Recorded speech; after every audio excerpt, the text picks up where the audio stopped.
It's been a month. Hope you missed us. We're going to call the meeting to order.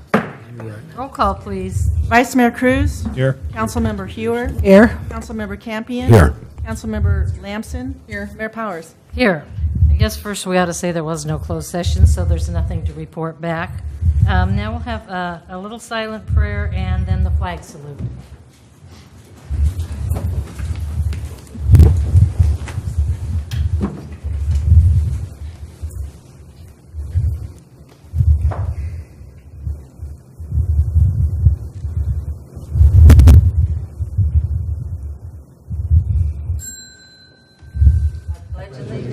To the flag of the United States of America and to the republic for which it stands, one nation, under God, indivisible, with liberty and justice for all.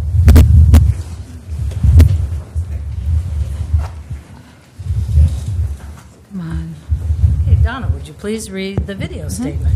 This meeting of the Galt City Council will be cablecast on Metro Cable 14, the local government affairs channel on the Comcast Consolidated Communications and AT&T Uverse cable systems. The meeting is closed captioned and webcast at www.sacmetrocable.tv. Today's meeting will air Friday, August 18th at 9 a.m. and Saturday, August 19th at 9 a.m. The City Council meeting videos are also archived on the city's website, and a DVD copy is available for checkout from any library branch. Okay, is there any agenda approval, additions, and/or deletions? And conferring with Donna, we're going to move, if it's all right with everybody, G5 up to right after the treasurer's report, so things will fall in a better order. Okay, council? Yes. Good with that. Ready? Right now we have presentations, the Galt Gators Championship recognition.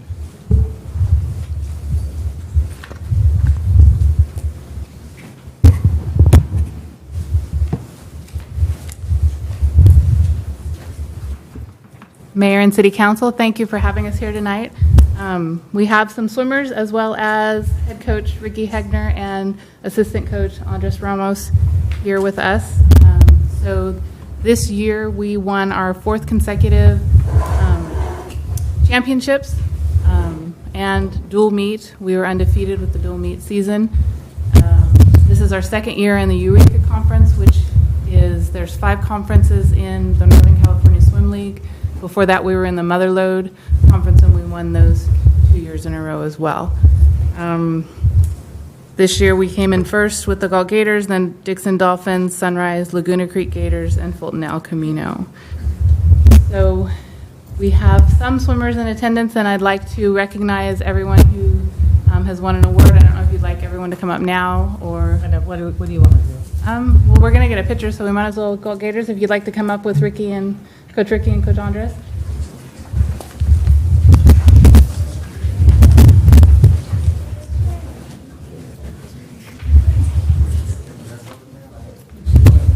Come on up here and form a little circle, turn around, look at the audience.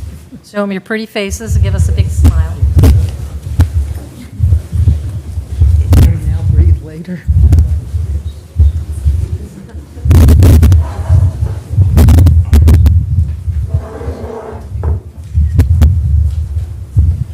So this year we had close to 300 swimmers. This is our second largest swim team that we've had.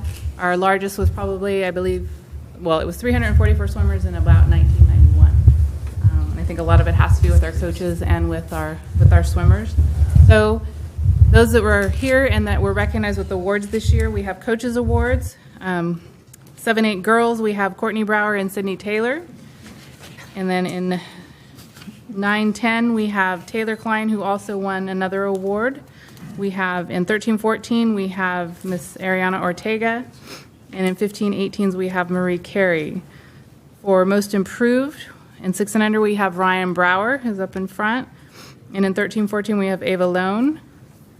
And then for high points, we have Mr. Alex Ortega, 7-8 boy, Maggie Tomlinson, 7-8 girl, Luke Ortega, 9-10 boy, Sophia Munoz, 11-12 girl, Helen Carey, 13-14, and Joseph Lopez, 15-18.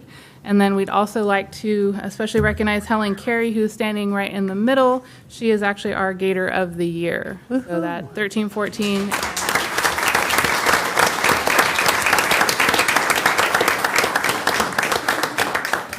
We just wanted to share our season with you and congratulate them. We're looking forward to more successful seasons as this one, and hopefully Coach Andres and Ricky plan to come back. So, I don't know. So Al, can you take a couple pictures? Okay, you guys are celebrities tonight, you know.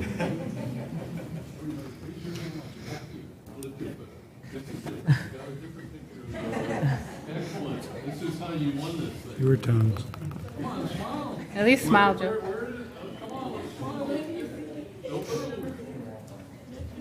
Oh, great. I got the other one. This one's even better. Thank you. So thank you guys. Thank you for coming. If you can see, most of them are wet. They just came from fall practice. Great. So we finished at 5:45 and they rushed over. So thank you for coming, and we will see you guys at the pool.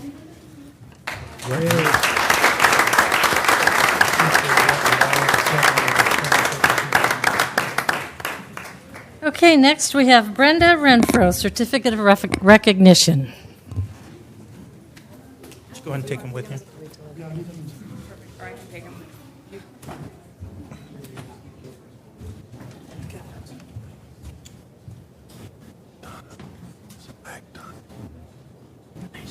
Okay, how you doing? It's about a tumor back. Before I read this recognition, I really have to say something for Brenda, because I was on the committee before I got thrown off by Armando. We always like to say that. And turning this 4th of July celebration around was instrumental with Parks and Rec and Brenda. Bringing back the parade was one of the most fabulous things I think that's ever been done in the city.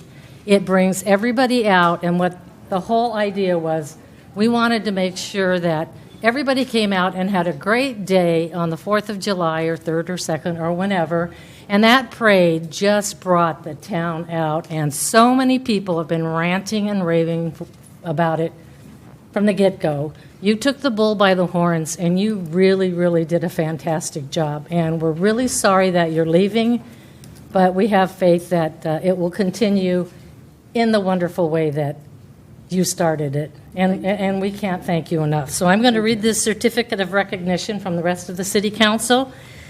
The City Council of the City of Galt wishes to present this certificate recognizing your substantial commitment of time and energy as the Independence Day Celebration Parade Coordinator for the last 5 years. By volunteering your time, you have led by example, motivating others to serve in our community. We wish you continued success in your future endeavors. Thank you. Thank you.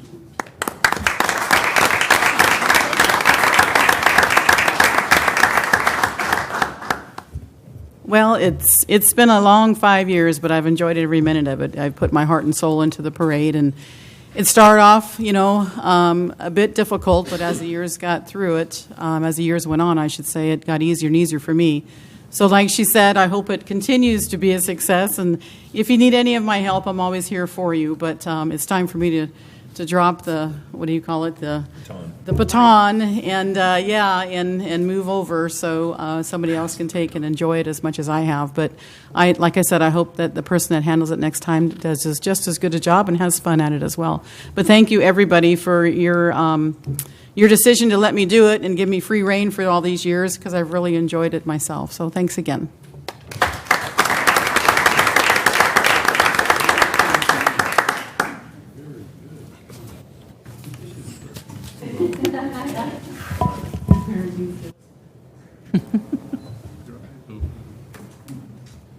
Yes.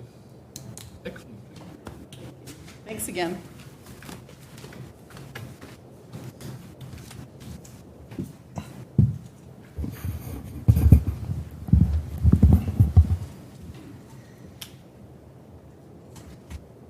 Okay, now the Planning Commission Annual Report to the City Council, and I think our chair, Mr. Craig Morris, is here to enlighten us. Good evening, Mayor and council members. My name is Craig Morris. and I am the chairperson for the Galt Planning Commission. It is my pleasure to present council with the Planning Commission Annual Report for fiscal year 2016-2017. The Planning Commission worked on a few projects this year.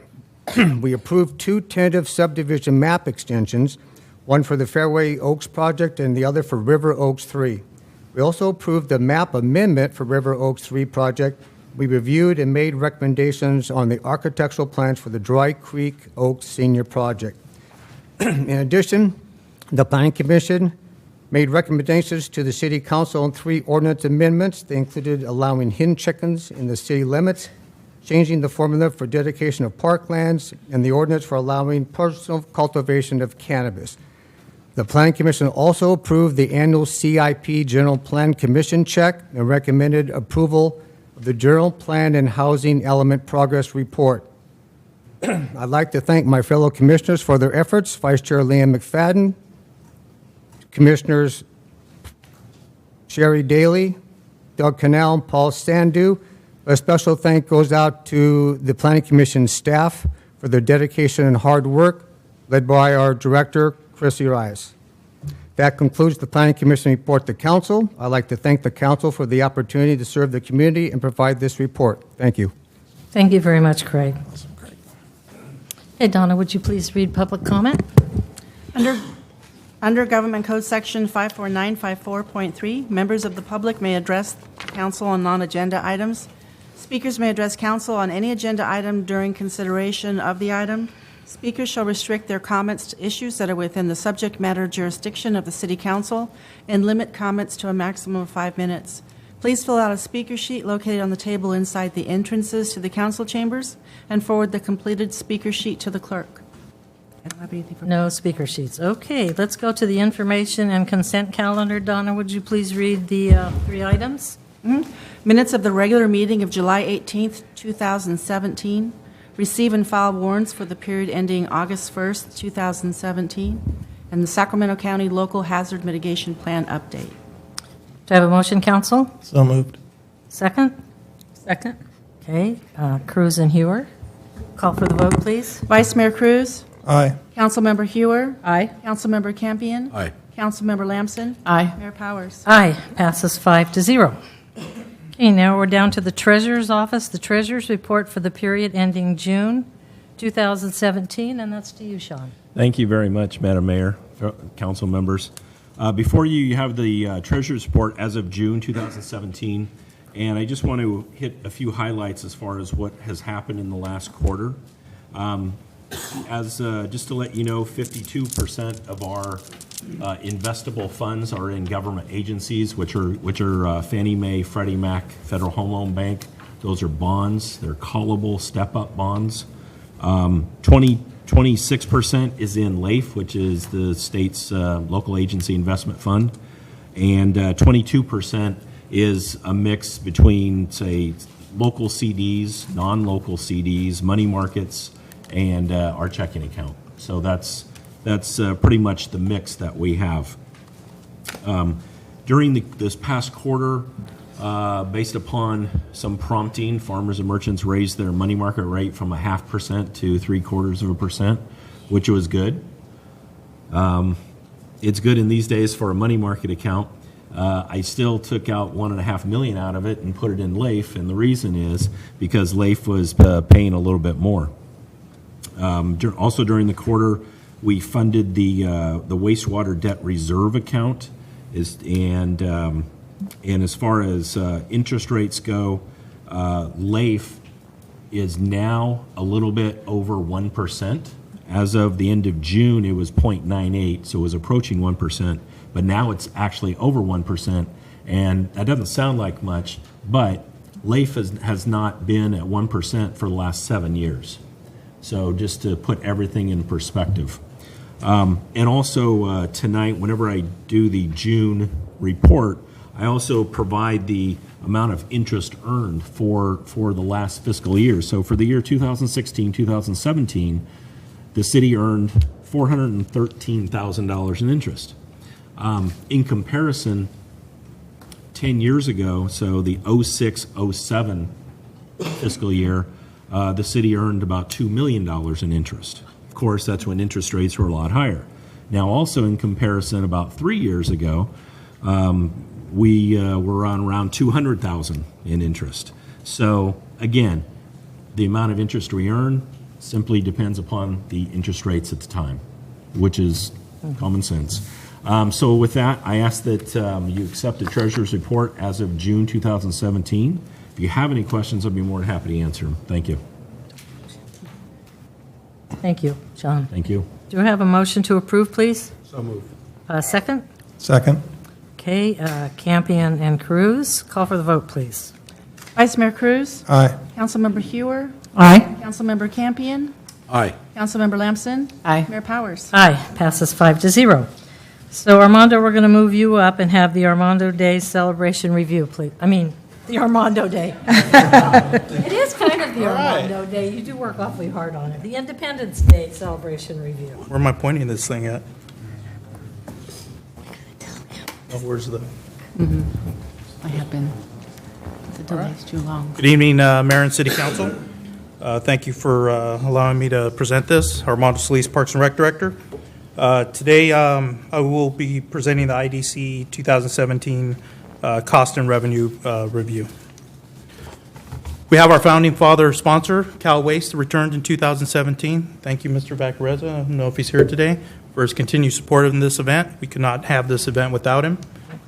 Returning sponsors, SMUD, PG&E, F&M Bank, and a new sponsor this year is the Galt Chamber of Commerce. In total, we collected $11,000 in sponsorships. And to get into specific events, I'll be reviewing that now. So our fireworks in the pool, it's a great time, as you can tell by our lifeguard here. It's a great family event. It's $15 for a family pass of 4. We collected a little over $1,200 in revenues. The major expenditure is our lifeguards for the event.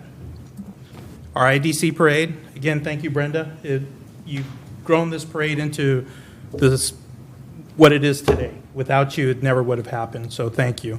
I do have big shoes to fill in the future, and I will try not to get a call from you on July 5th saying, this is a great event with our military vehicles, our flag on C Street, and down at the bottom you see some of our local VIPs.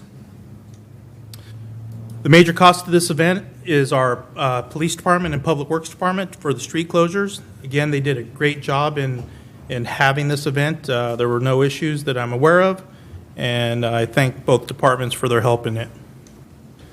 Entertainment, Veterans Field on our Cal Waste stage. We had the Michael Beck Band, the new band this year. We also have our SOFCOM flag. We had the CERT team out. San Joaquin Delta College was out with an informational booth, and the two bottom are the Boy Scouts and the Grange Hall had food for sale, and it was a moneymaker for them. The cost for the entertainment is about $1,500, and then the porta potty rentals, that was the most important part. So that's the most expense. Kid Zone, you could ride a bull, climb a rock, or jump in a house. Parents love it. They're in a secure area in the corner. It's a $5 fee to get into this, and it's unlimited rides from up until 9:30 until the fireworks shoot off. The majority of the cost is the rental for the jumpers and staff to observe it. We do get a little revenue on this one, but not quite enough to offset the cost for it. Our horseshoe tournament, great for youth, old, and the serious player that you see down at the bottom.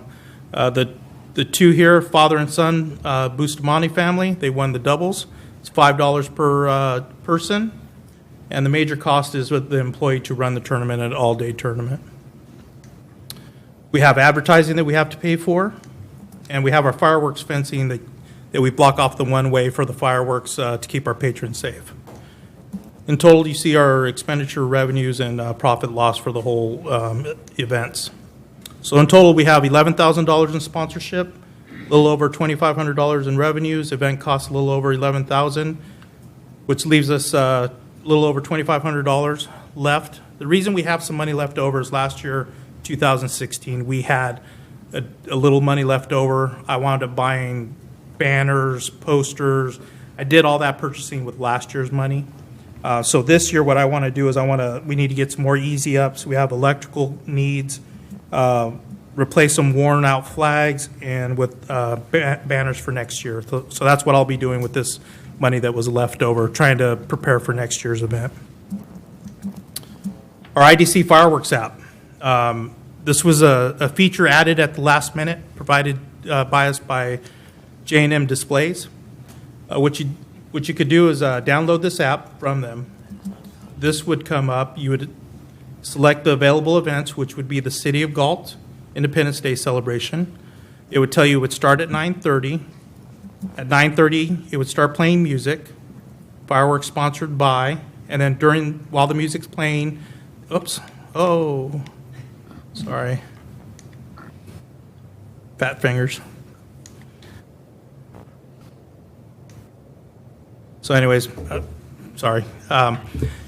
While the music was coordinated with the fireworks, it would show our sponsors' names on there. We'll get that information out a lot sooner next year. Just wanted to make you aware of this, that we added this to our fireworks show. And thank you, Councilwoman Lamson, for the picture. It's one of my favorite pictures I've seen of the event, so thank you. Thank you.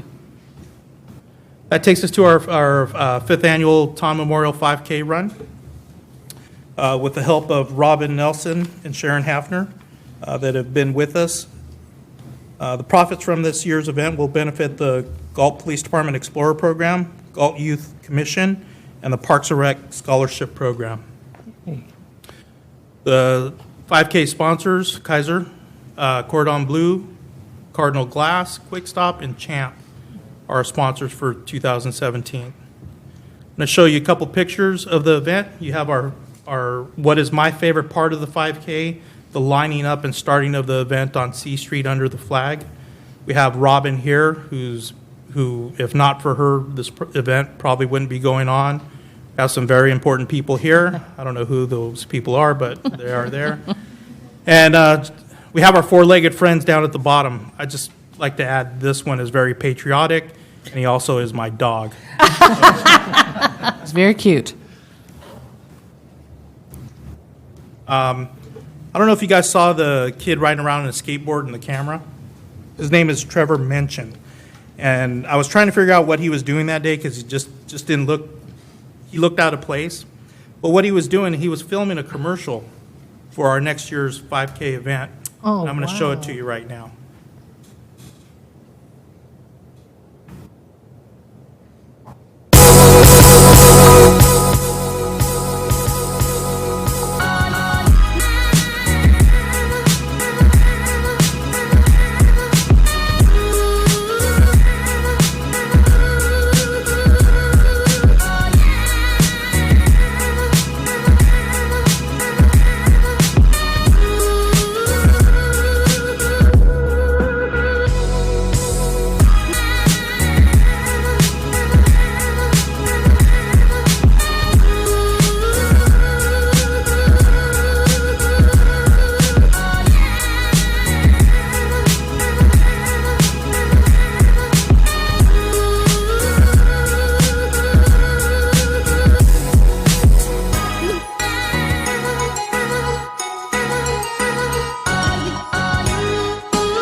So Trevor took it upon himself to do that for us, and I want to thank him for that. He did a great job. Is he here by any chance? He is not.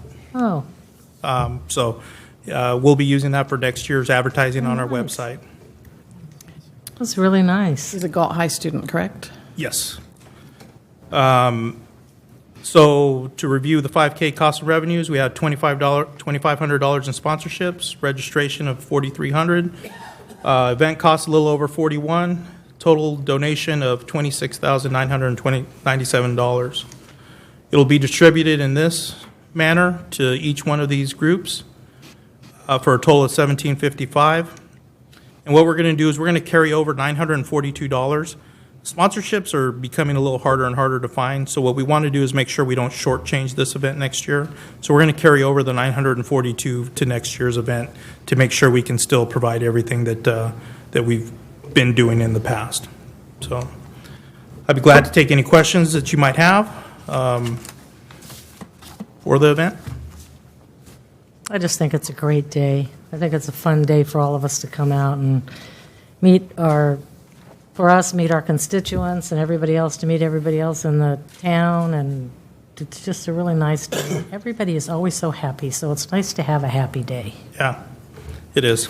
So thank you so much for all your hard work, and thank Parks and Rec for us too, please. And I'm sorry, I need to thank my staff, Monica, Leslie, Crystal. That without them and the support of Public Works and PD, it wouldn't be possible. So I really, honestly, they just keep me in line. That's all they do. So my staff's great. They are. Pretty good staff. Okay, now we're at the City Council office, discretionary funds, me, and mine is to allocate $1,000 next year to the Independence Day Parade. Are we going to vote on them all separately? Do we have to vote? Yes, I do need a vote. Okay, so can we vote on mine, please? So moved. Second. Hewer and Cruz. Call for the vote, please. Councilmember Cruz? Aye. Sorry. Councilmember Hewer? Aye. Councilmember Campion? Aye. Councilmember Lamson? Aye. Mayor Powers? Aye. Now to you, Lori. Same thing. Same thing for Lori. I move to approve. Do we have a second? Second. Okay, me and Mark or Kurt. Call for the vote, please. Vice Mayor Cruz? Aye. Councilmember Hewer? Aye. Councilmember Campion? Aye. Councilmember Lamson? Aye. Mayor Powers? Aye. 5-0. And now to you, Paige. Yes, I would like to donate $500 of my discretionary fund to the Beautification Committee. We've become aware and had a lot of complaints from the community about the deterioration of our Christmas decorations over the years. Some of them have been up probably 20 years, and this small amount will help make a chunk so we can replace a few things this Christmas as we, as the committee gets more active and works towards fundraisers, because we're going to need thousands of dollars to eventually replace all those Christmas decorations. But that'll be a little bit of a start. Okay, do I have a motion to approve, please? So moved. Second? Second? Okay, Cruz, Hewer. Call for the vote, please. Vice Mayor Cruz? Aye. Councilmember Hewer? Aye. Councilmember Campion? Aye. Councilmember Lamson? Aye. Mayor Powers? Aye. Passes 5-0. Thank you. Now we're at the Community Development Department. South Sacramento Habitat Conservation Plan update. Chris Arias? Good evening, Chris Arias, Community Development Director. The item you have before you is a presentation on the South Sacramento Habitat Conservation Plan. This is an exciting time for the project, as the many years of hard work for this project are now finally coming to fruition. The project environmental documents are out for public review, and there now appears to be a light at the end of the tunnel. The Habitat Conservation Plan will be of great benefit to the City of Galt by streamlining the permit process relating to biology impacts for development projects. In addition, it'll also provide mitigation land for development projects. And in general, mitigation banks are becoming more and more difficult to find locally in Galt. So this is of extreme importance to the city. We have Bill Zebron and Richard Rodmacher from Sac County that will provide a presentation on the conservation plan and give you an update and status of where we are. After they are complete, they and staff will be available to answer any questions you might have. Thank you. Okay, thank you.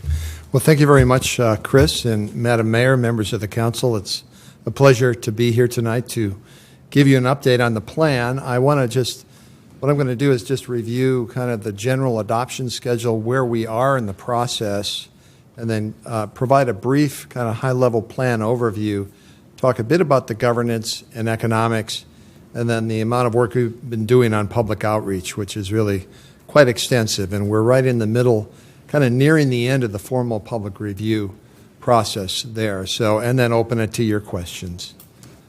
So there's no action tonight. We're just this is informational and obviously to respond to any questions you may have. On June 2nd, we achieved the major milestone of getting the documents listed in the Federal Register. It's been many, many years in coming, and there's actually two processes going on, the Federal Register under the NEPA review, and then the State Clearinghouse for the CEQA review. We are conducting a 90-day public review process, and then at the close of that period, which will end on September 5th, we will gather all the comments, respond to the comments as we're required to do for under NEPA and CEQA, prepare any final revisions to the HCP and the Aquatic Resources Program, and then hope to have that complete by the end of this calendar year, and then move into the hearing process just after the first of next year, with the hope that we will achieve adoption with all the partner agencies by spring of 2018, and then submit for the final permits. So with luck, and I think we have a lot of momentum now, we should have those permits in hand later next year, 2018. Just a kind of some reminders on the structure of this program.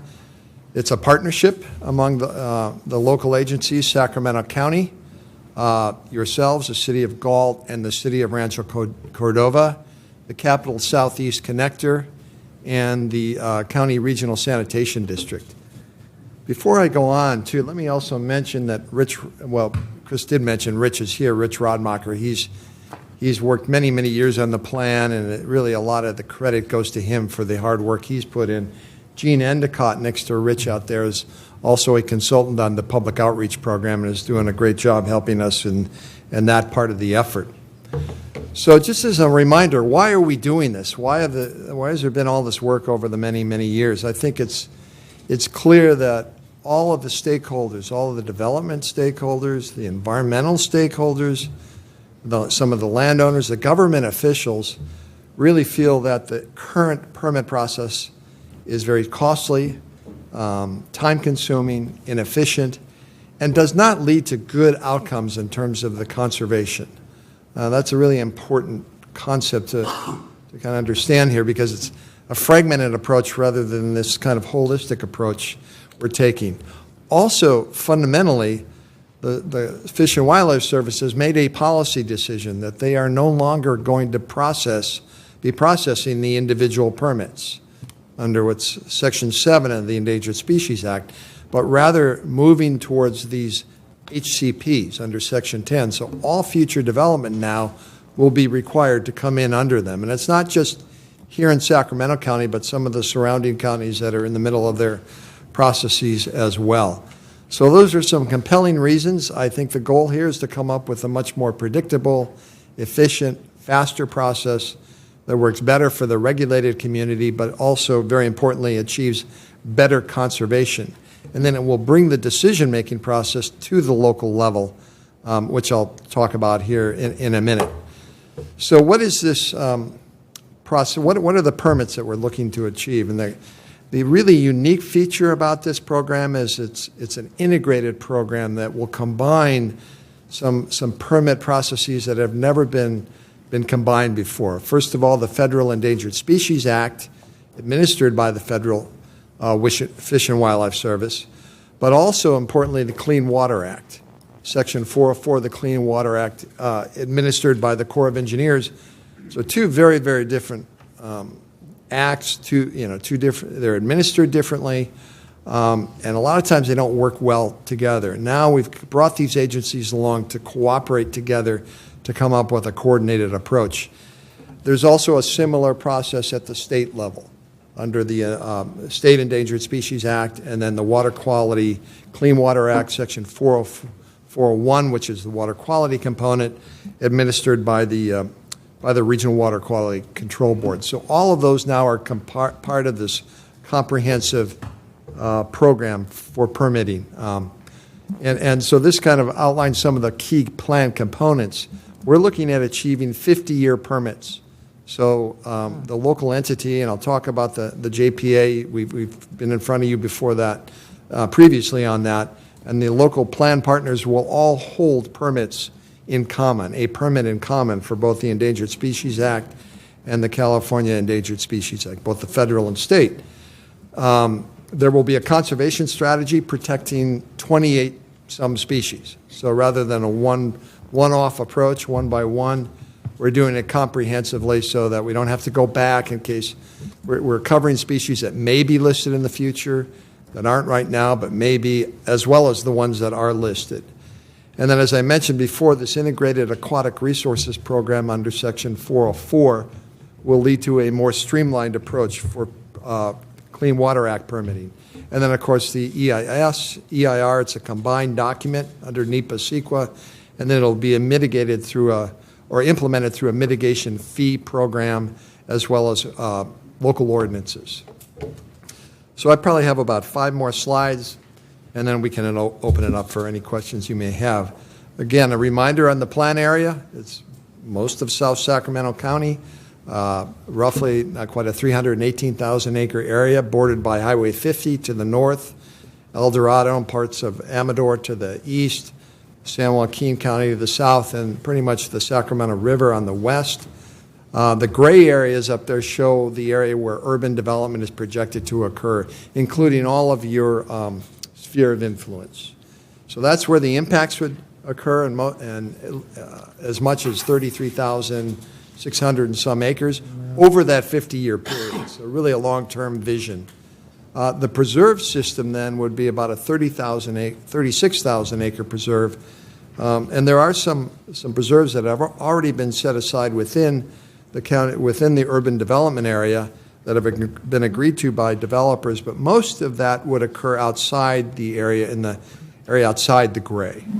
All from willing sellers, no eminent domain used in this process at all. So the strategy is really to look for large blocks of habitat, interconnected, meeting certain biological goals, and then building from existing preserves, and then also providing conditions on future development so that they comply with the guidelines set forth in the plan to protect the species.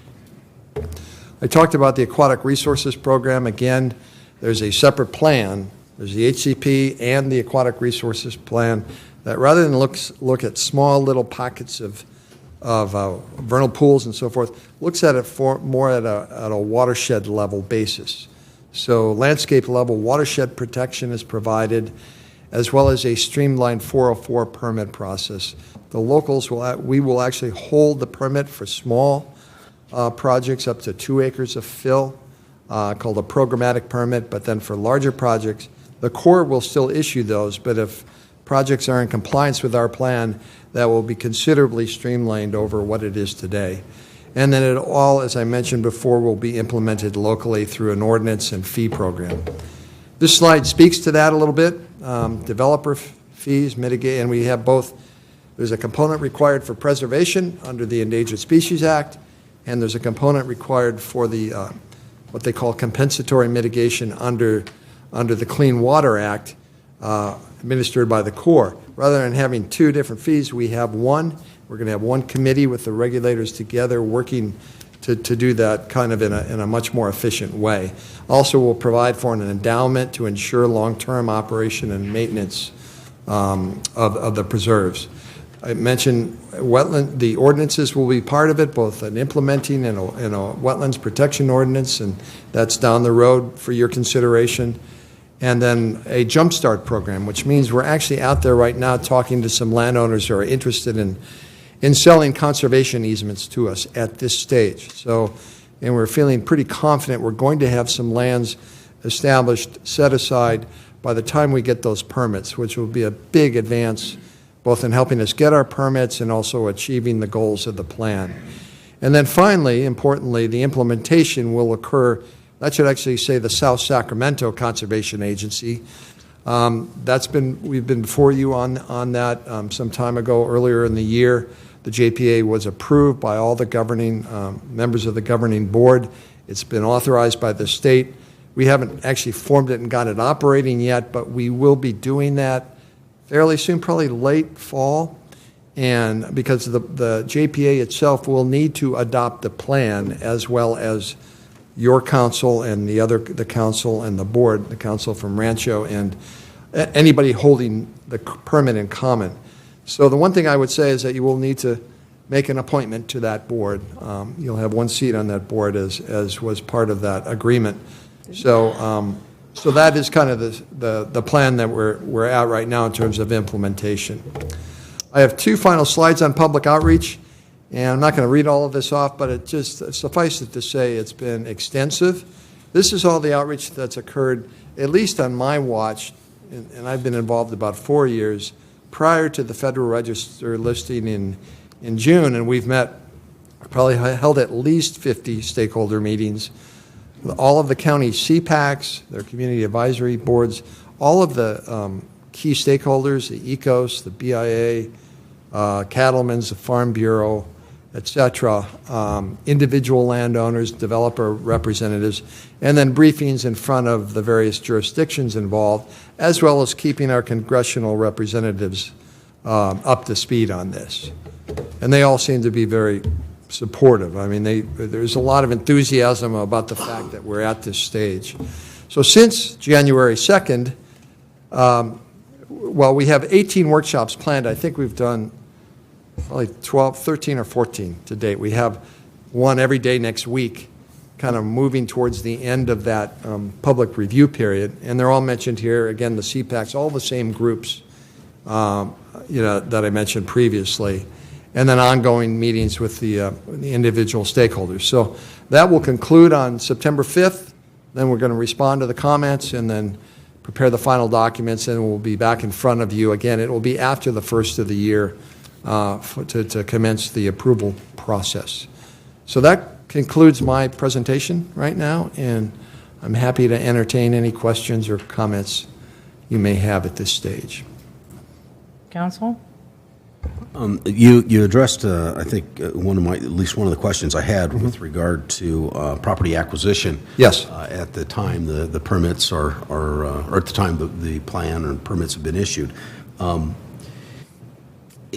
it's still my understanding that this is a willing seller operation. I think you mentioned that as well. Correct. So there is no eminent domain. Correct. Yes. I'm just curious as to how much land is available, or do you have any idea of what might be available at the time that permit is issued? Right. In terms of to actually It uses mitigation.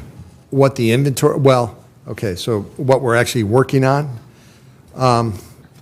it's hard to say exactly.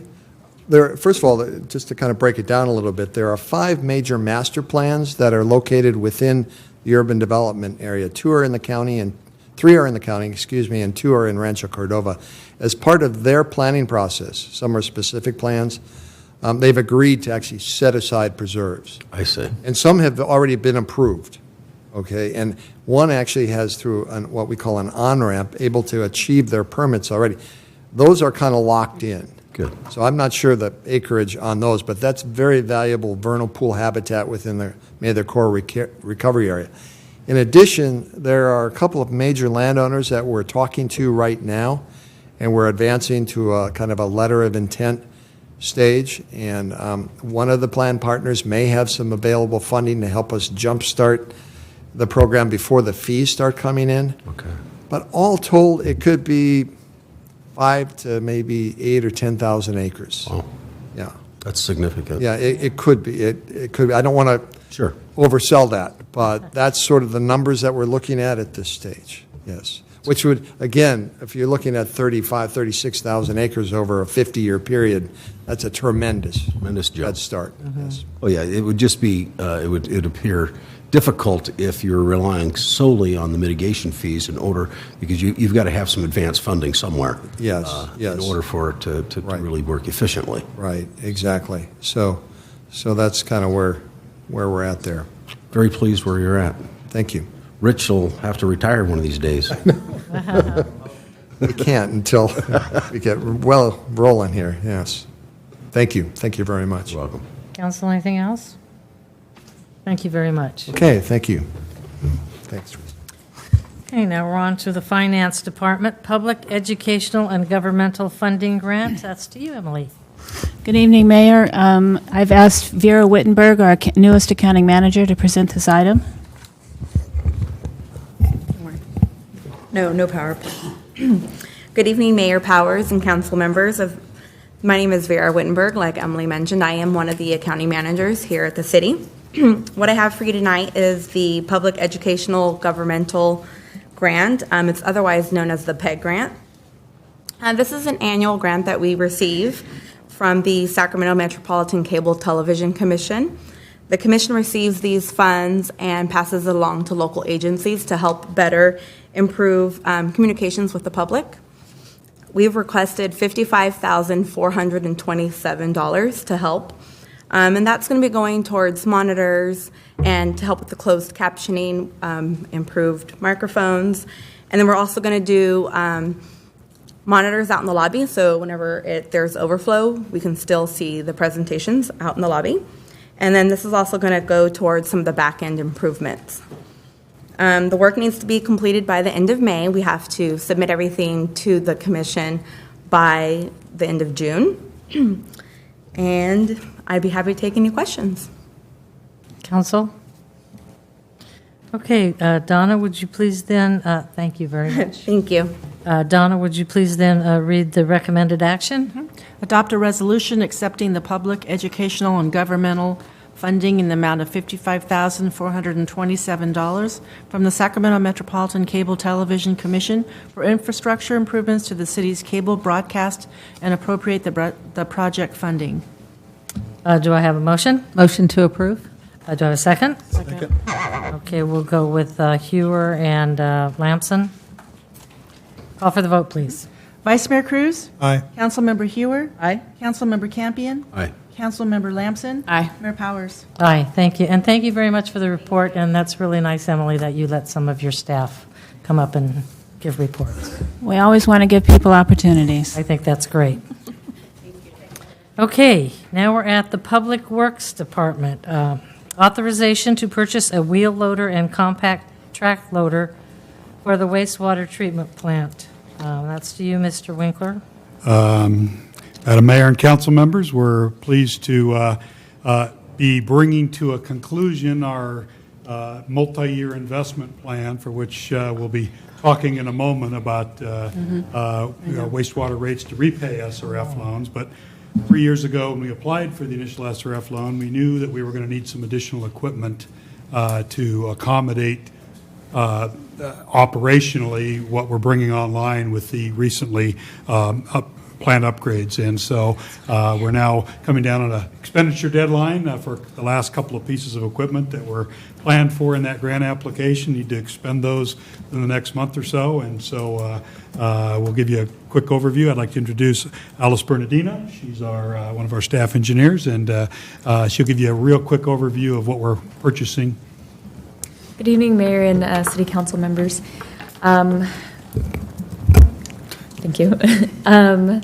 So what I have here is I want to provide you guys some information about the equipment that we have, what we need, and why we need it to support the items before you. This is a comparison of what we have versus what we need.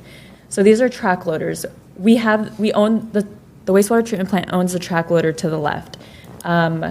We use it to remove the dried solids off the drying sand beds. And it's at the end of its life, and it's just too small. As you can see, what we need is 2 to 3 times the size of what we have. This is to show you what we're currently doing. So we're taking the dried solids from the sand bed, and you can see that the track loader's tilting forward because it's too heavy, and then it's bouncing back and forth and becoming unstable because it's just too small and it's at the end of its life. So from here, we take the dried solids over to the sludge pad. I would love that. So the sand beds hold they'll usually have about 50 tons of dried solids on them. So we take the track loader, move those solids over to the sludge pad, and then also on the sludge pad are solids that are generated from our screw press. It was installed as a part of the recent plant upgrade project. And the screw press generates about 40 tons of solids a day. And so what we don't have here is something to keep the solids mixing, to keep them dry, and also to make room for the other solids that we're generating every day. And so what we need is a wheel loader, which is to the right of the screen. What we have is to the left. It's a backhoe. A backhoe is to dig trenches, and so we're not using it for its intended purposes. And as you can see, what we need is over 3 times the size of what we have. And so for this reason, I'm recommending a resolution to adopt and give authorization to the city manager to execute a contract, authorize a contingency amount, and authorize the city manager to execute contract amendments. Thank you very much for your report. And thanks for getting it together so quick. I had taken it off the consent calendar because it was a large amount of dollars. And I think that that's what we need to know. And that was a really good report, and it was short and sweet, and I thank you very much for it. Thank you. And if you have any questions, I'd be Questions? happy to answer. Quick comment. Okay. Just, Mr. Winkler, can you explain so the public knows as well where these funds are coming from that's not general fund monies? That's correct. It is included within it's kind of the final expenditure of our $26 million in SRF loans, which the next item we'll be talking about, and how do we pay those loans back, and some of the things that will need to go with it. But it will be coming from both wastewater user fees and some connection capacity fee revenues. Thank you. And thank you again for your report. Donna, would you please read the recommended action? Adopt a resolution authorizing the city manager to execute a contract with RGW Equipment in the amount of $226,118.73 for the purchase of a wheel loader and compact track loader, authorizing a contingency in amount of $18,770.63 for accessories, and authorizing the city manager to execute amendments to agreement within the approved contingency amount. Do I have a motion? So moved.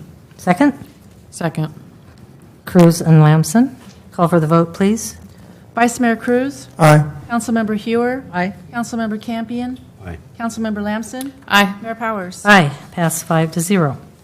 Okay, now we're at the wastewater cost of service and rate study workshop. This is to you, continued from July 18th. This is to you, Mr. Winkler. Thank you, Madam Mayor. This is the second in a series of 3 planned workshops, and more if council would so desire.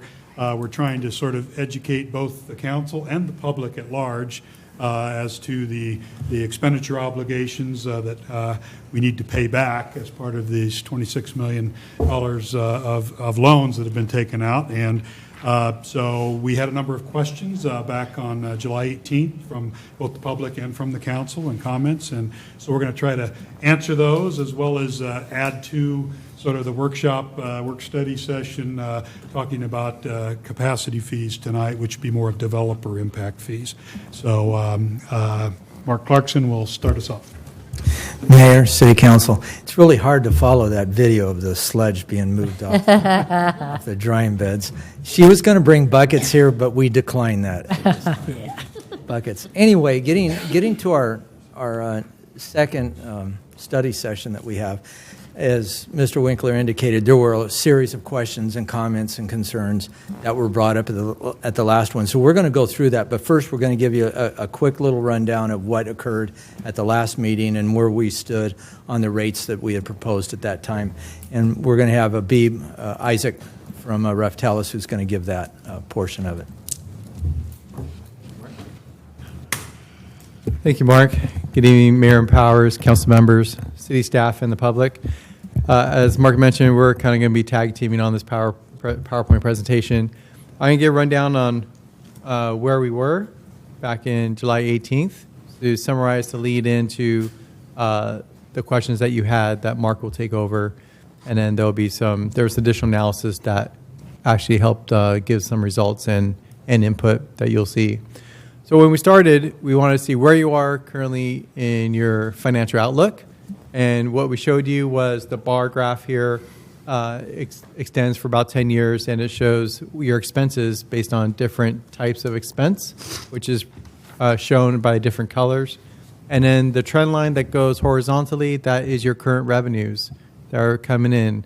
And typically what you want to see is that your horizontal trend line exceeds those bars, which means your revenues are more than your expenses.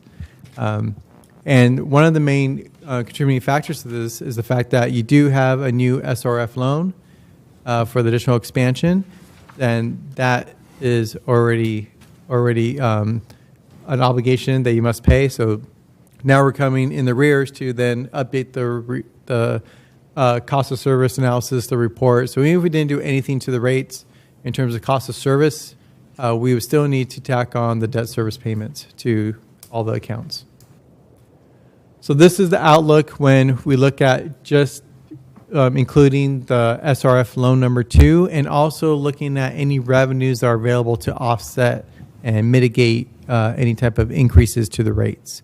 So what you see here is the trend line now is a little bit better over the bars. And what you'll see, you have some red portion on top, which means there's a little bit of surplus revenue that could go into your reserves and fund your capital.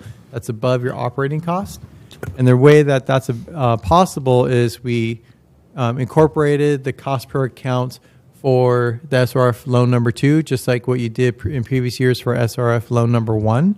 And then there's also $900,000 a year of available funds of capacity revenue that is basically correlates to the new development share of the SRF number 2 loan. So then they're paying their fair share amount. And then you'll see it spike in the fourth year, fiscal year 2022, because now those offsets are not available anymore. Granted, you might have more revenues that come in, but then it shows that it's a way to slowly have the ability to slowly build up rates to cover that expense in 2022 instead of trying to cover it tomorrow. Mm-hmm. And then on July 18th, our proposed financial plan showed this new trend line in black, which is where you want to be. And this still incorporates the offsets. You now see that there's additional revenue above your operating expense. This is just operating. This does not include capital. So then this additional revenue above your operating expense could fund your reserves and fund your capital expenses over the next 5 to 10 years. And to achieve this, what we presented was you would need an 8% revenue adjustment in year 1, this current fiscal year, and then followed by 6% revenue adjustments. One of your questions was, is there a way to reduce that or mitigate that even further? And Mark will go into some of the things that we looked at since the last meeting that we were at. But this is the other side that you also need to fund. Remember, I'll go back one slide. This is just operating. And then now we also have to address capital expense. So that's why you want to see your revenues above. You want to see red bars so then you know you have revenues above your operating expense. That goes into funding this capital expense, which averages around $1.5 to $1.6 million a year. And this is just your typical repair and replacement. This isn't for expansion, anything of that sort related to growth. That is separate, and that will be captured in the capacity fees, which I'll give a summary of that as a starting point for tonight. And then this is how that additional revenue of those 8% and 6% translate to funding your reserves. Last time what we showed was just a total dollar amount of reserves, and this time around what we're showing is what makes up those reserves in terms of the components of reserves you have in your reserve policies.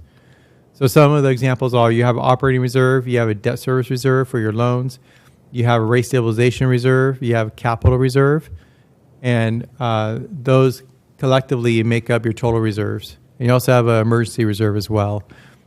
And all this is in your reserve policies with the targets. And we modeled that, which was something that was a separate council meeting previous to our meeting July 18th that you've had workshops on. And then from there, our proposed rates, what we showed was on the monthly fixed charge, we showed the existing charge of today. And then we also show kind of like a intermediate step of what would be your existing charge with the SRF loan 2, because if you did nothing and you decided to reject our proposed recommendations, you still have an obligation that you don't have funding for. So that's why I wanted to show this intermediate step of just tacking on the SRF number 2 loan to your existing rates. So then what is the incremental difference between that baseline, that new baseline with SRF SRF loan number 2 and our proposed recommendations, it's a difference of just under $2. Okay, and that 6492 incorporates the 8% revenue adjustment. And then we're also showing variable rates for your commercial accounts. And it's common to have more variable rates for commercial because they have different loading characteristics and strength concentrations of the flow that contributes to the treatment plant that you're treating. So again, SRF loan number 2 is the obligation requires the rates to increase on average by $15.25.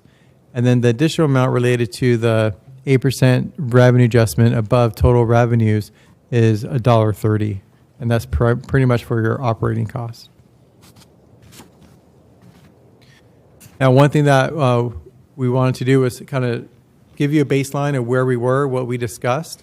And then there's multiple comments that we took down, and we're going to address those comments in this next section of the presentation. And Mark's going to lead that discussion, and I'm available to answer any more detailed questions with that.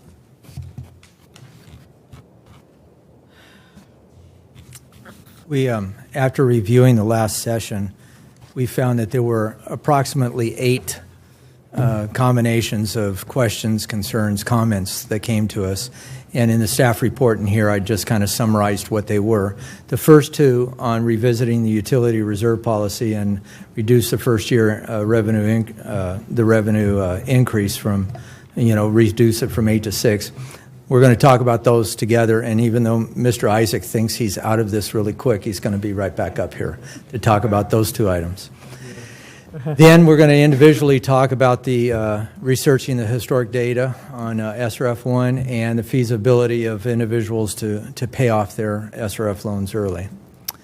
We're also going to talk separately about the senior living option and our findings on that. And then the last 3 bullets are really connected with the capacity fee section that we're going to give a highlight on that and how that's developed and what you can utilize on each of those methodologies and what you can use those funds for. So getting into the first one on revisiting the reserves and reducing the revenue, the results and impact on the utility. Mr. Isaac, go from here. As I mentioned, I said we're going to tag team on this presentation. So with looking at reducing that first year's percentage to kind of level out and see how that impacts the rest, one thing that we didn't want to do is reduce it to 6, and then the next thing you know, you see the 8 in a different year. That wasn't the intent. So what we wanted to do was look at rate stabilization reserve, use it to mitigate rates, and initially don't fund it now if we want to mitigate rates, we want to use those funds. So it doesn't make sense to fund it and use it at the same time. And the capital reserve we leverage to cover a portion of necessary capital. So it's okay if basically what that means is if your capital reserve goes down, that's okay. You're using it just for liquid cash available to offset any spikes in expenses, knowing that over time it's going to rebuild when the capital expense goes down in a certain year. When we do that and we use that that flexibility to do so, we can reduce the revenue adjustment in the first year to 5.5% and all future years to 5.5%. So then it's very leveled revenue adjustments every single year. And what does that mean? It means your reserves don't meet your target until 2027. Okay, but one thing I mentioned last time was that with sewer is very different than water. Sewer is very, very stable revenue stream. Your residential, all your residential units are a flat charge. So that revenue is coming in. It doesn't fluctuate based on the amount of water that's used. So it's very steady. Around 95% of all your revenue, just over 90%, I would say, is that fixed revenue coming from residential customers. So knowing that you're not meeting your target until 2027, I'm not too concerned compared to if it was water, which could be very volatile based on people cutting back substantially on their water use. When you say meet targets, which targets are you referring to? The reserve targets. The reserve policy targets. Yeah, the reserve policy targets, correct. Okay. And The new target does not, also the new target does not include the rate stabilization reserve. So the concept there again is if you're going to use it to mitigate rates, then just don't fund it now until you have available funds later on. Okay? Is that it on the reserves, or That's it on the reserves, so the things that we change to meet that lower reduction in the first year.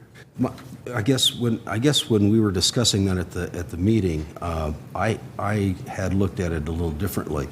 I went back and looked at all of the different reserves that we have in place, and my idea was that we would look at actually making changes to the policy. For example, we're looking at the operating reserve. I believe it shows 120 days. Right now, that equals about $1.3 million. Well, if we looked at each one of the reserves and reduced what the reserve policy said, as long as it was still reasonable, wouldn't that have the effect of reducing the rate itself if we are not generating that sustained reserve? Yes, overall, if that then reduces your reserve target, then we're going to be solving for a lower target than what we are today. Right. That is correct. The rule of thumb is if you're monthly to bi-monthly, you want to have at least 90 to 120 days of operating, of reserves for operating that's related to your operating expenses. So you have liquid cash on hand for your day-to-day operations. Right. In looking at our reserve policy right now for the operating, it's 120 days. So if we went to 90 days, we would drop that reserve from approximately $1.3 million to maybe $1 million reserve. That's something that's, because it's policy, that's right. more something that's a separate item that would be discussion with the council and staff of the direction that's separate for myself. But yes, you are correct. If you went to 90, then you're looking at bare bones for operating with making sure it covers your monthly and bi-monthly expenses. I guess then maybe I'm speaking more to council. I went through and looked at the various reserves, and I would like to throw out some numbers and get feedback from obviously staff. But when I looked at some of these numbers, knowing what the reserves, because we have 5 different reserves to use, with the exception of the debt service reserve, which is a minimum of I think about 2.7 million we have to have on hand. But in looking at like the operating reserve, that's about 1.3 million, or that's what I was told. If we drop that to $1 million, we pick up $300,000 there. And that still is approximately a 90-day reserve period. The debt service, again, I don't think we should do anything with that because it's mandated by the bond covenants. Under the system improvements capital, this is one, I mean, we've got about $1.7 million in there, I think annually, at least that's the numbers that I was given. I don't know that we need $1.7 million, and I would look to staff to provide a justification of that for, 1.7 every single year to maintain that. If we were to drop that to, say, $1 million, and I'm just throwing out examples, we're now looking at about $1 million less. The rate stabilization, I don't know that, after listening to the consultant, I think maybe we could get rid of that entire amount, at least for a short period of time, or maybe half of it. So then you're at about $1.25 million. The emergency capital, we've got $1.5 million in there. So but there's nothing that prevents us from using the emergency capital to go into emergency operating reserves if that were the case as well. I mean, these are all reserves set aside for specific purposes, but if something did come up, I think we still have the ability to use these funds as long as they're used for the intended purpose, which is the wastewater treatment plant. So if you were to drop that to $1 million, we're looking at anywhere from $1.5 to $2 million less if we simply reserve or reduce the requirement that we self-imposed on ourselves for the reserve. My question would be is to, come to hopefully some agreement with council on what a revised reserve policy would be, ask staff to then reevaluate what this does in terms of the rate structure, and then come back to us. And I apologize, I didn't get a chance to talk to staff about this. I've been in jury duty and was ill for several days, so did get a chance to go over this with staff, so this is all new to them, and I apologize for that. I would like to just make one comment, just in some analysis we did do. So we did look at, let's reduce the capital improvement reserve. But let me give you a summary of what the purposes of some of these reserves are based on my experience, not specific to Galt, but just overall industry standards. You know, the capital reserve, the goal there is you don't want to have a project, a big capital project, stop because you need to wait for billings to come in, or stop or not start because you can't award the contract because you don't have funds available. Another thing is, you ever want to go out for grant funding, you can also use that to show matching funds. So the rule of thumb is that you want to have at least a year's worth of capital, and it's mainly just so that year you don't have to worry about when revenues are coming in. You have the revenue in hand to complete that full schedule without any hiccups. So that's what the base is on, of why it's that dollar amount based on your average capital. Your emergency reserve is based on your assets. So just like thinking about reinvesting in your home, you want 2% reinvestment in your home. You want something similar to your assets. Another example would be, you don't want it to be arbitrary, so assets is good, or you want to look at what's your highest risk of your improvements of your system, and how much would it cost to repair that. And there's some things, there's known risk and there's unknown risk. The purpose of the emergency fund is when you don't know what risk you have that then occurs. So you do have funds that you could pull. When we reduced the capital fund down, I think we reduced it down in increments. We then found that what's happening is the other reserves are then being used as the cash flow that's needed for the capital improvements. So then when that happens, what's occurring is now those other reserves aren't being used for the purpose they were established for. They're now technically being used for the capital reserve, even though they're being called something else. You'll still be fine in terms of your funds overall, and you're going to have positive income in your reserves, but you're not going to be using your emergency reserve for emergencies. You're not going to be using your operating for that, for operating expenses. That's all being used to offset the capital expense that's happening. So I don't know if that's the intent, because once you do that, then you might as well just call those other reserves capital reserves. So I just want to give you an understanding of the way we look at it from an industry standpoint. But definitely, this is a policy decision on how you guide, which would then we'll take that information and then remodel the analysis. So it would kind of basically be robbing from Peter to pay for Paul? To a certain extent, yeah. You're using a reserve that's called something for something else. Correct. And I guess part of my, thought process involved here, we've got a brand new treatment plant. We have a new conveyance system, at least for the majority of the city, up Live Oak, the whole new lift station. And I know that there are other pump stations and things that can go wrong and do go wrong. At the same time, I'm trying to think of.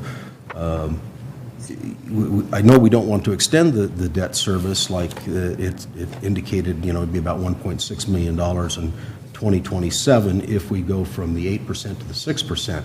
But what I'm trying to do in the first year, so what I'm trying to do is look at, okay, what in terms of the reserve policy, which we do control, would have the effect of having a positive effect reduction-wise in the overall rate. Now, I don't know that it's up to, I don't know that it's smart or advisable for the council to determine, what these reserves should be in each one, but I think it's completely permissible for the council to say, we would like to see, of these 5 or 4, because the debt service one cannot be touched, we'd like to see $1.5 million reduced. So that would be available for rates. Didn't we just have a whole reserve meeting a while back on why we were doing the numbers we were doing? Yes, we did. Okay, Although I don't recall any compelling reason other than industry standards as to why we are where we are.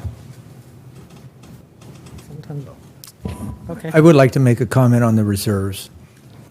We are using the capacity reserves. We didn't, that's the $900,000 a year, and that reduces rates about 1%, or well, about 0.5%, a little bit of 0.5%. So if we were going to use another $1.5 million, you'd see the rates come down about another 1 or 1.5%. But looking at this, just looking at this chart right here, this has removed the rate stabilization, and as you see, just on going from these reserves, they keep getting smaller. We're well under the target, and when you look at the target, yes, that is a policy issue. But let's talk about each one. Operating reserves. If we billed monthly, I would definitely agree to 90 days. But we're not. We're billed every other month. So to get the cash flow in and to get the stuff, that's why we looked at 120 days. That's the bottom one. The next one, we have to have SRF number 1 and 2 untouched. We can't be dipping into that at all. We're supposed to leave it alone, untouched. So now you got the first 3. You really can't, we really need to have that cash flow. We need to have that untouched. When you look at the next one, at the capital, which is the green, that capital starts getting smaller. We have, as Mr. Isaac had indicated, that we have different projects going on. We may have to slow things down. We may even have to go out and get a short-term loan to pay for those projects. Though we do have a new plant, we have a lot of new things that are out there. We have an average of a little over $1 million a year, $1.5 million a year of projects that are estimated over the next 5 years. That includes permitting needs. It includes different things that are going on at the plant and things that are required by our permit. Then we get into the emergency fund. But permits wouldn't necessarily fall under capital improvement, would they? Well, that's where we've put it at this time because it's such a large amount. We expended about $700,000 for our last permit, just for the permit process, and that's where we put it as estimate at this time, in the capital. If we pull that out, we would still have to generate revenue to pay for that. Budgeted, I understand. Yeah, so it doesn't matter where we put it, but we did at this time put it in CIP because we think this next permit is going to be close to $1 million cost because of so much more additional information they're requiring and such. So now we're dealing with just that emergency fund. So again, it's policy. How small you want to make that emergency fund. And when that emergency fund is gone, we're going into the capital because we can't go into the others. And if we do, especially the 2, we're in violation of our loan agreement that we've signed. So we can cut it, but if you cut it $1.5 million, it's only going to affect about 1 and 1.5% on our rates. I guess my question is if we did do that, would you still be able to carry out your capital improvement plan? I guess if we remove the emergency reserve? No.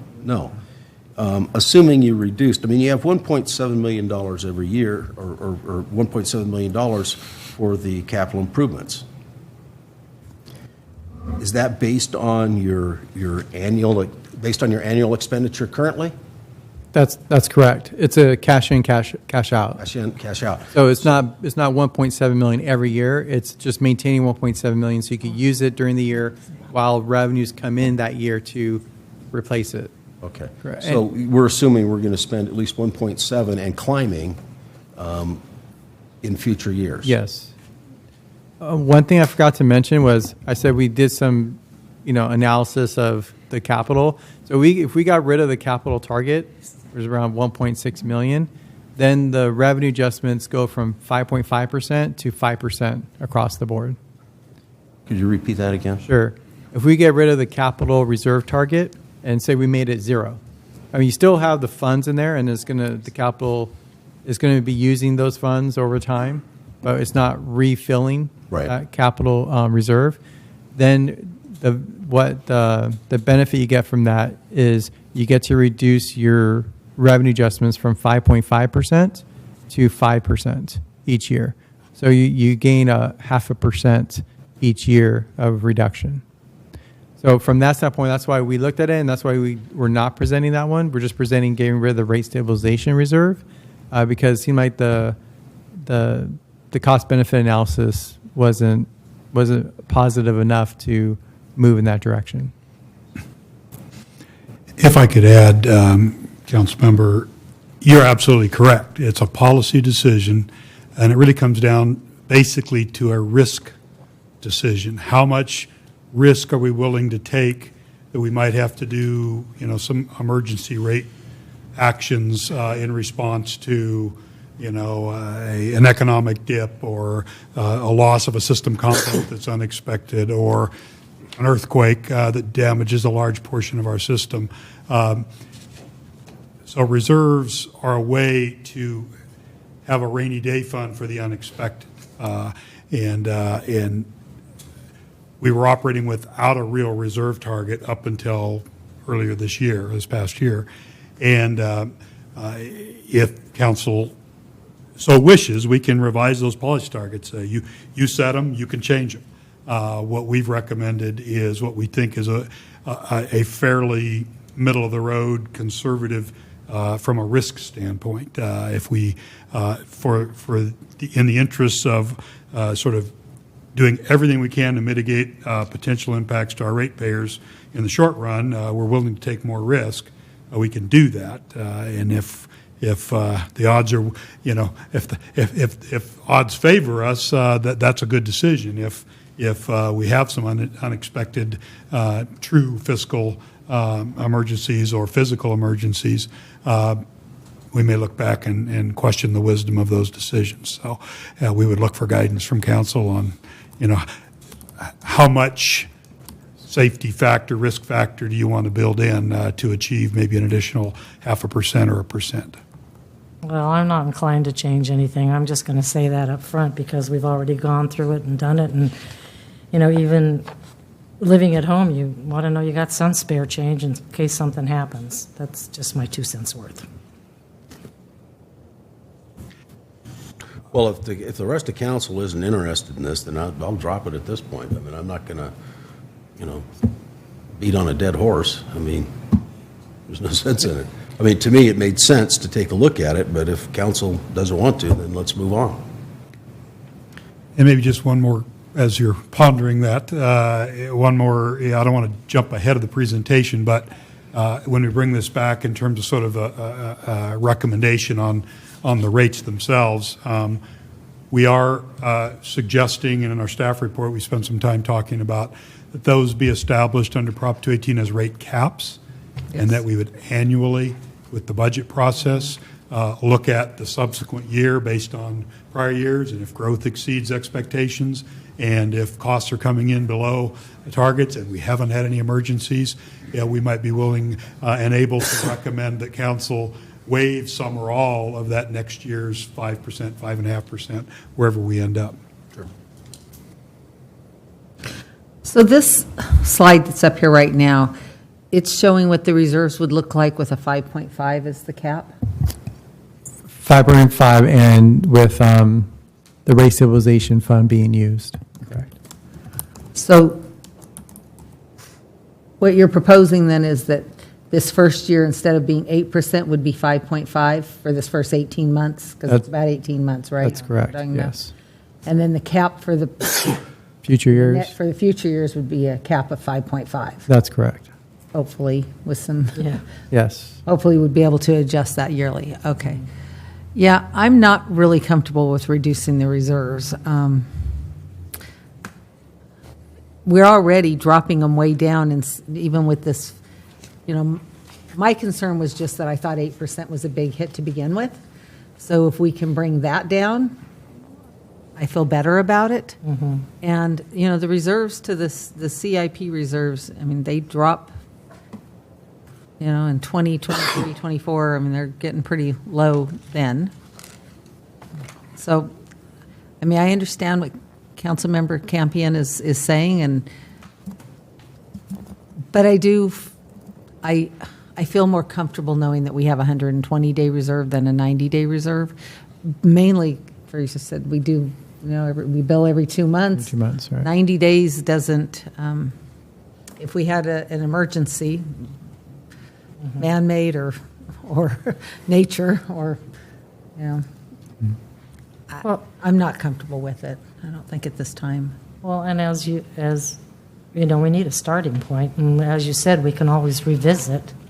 If something happens and we get a big increase somewhere, wouldn't that be wonderful? And then we can revisit it. And that'd make everybody happy. But I do like that we're bringing it down from the 8 to Yeah. 5.5, because I thought the 8 was a pretty big hit. That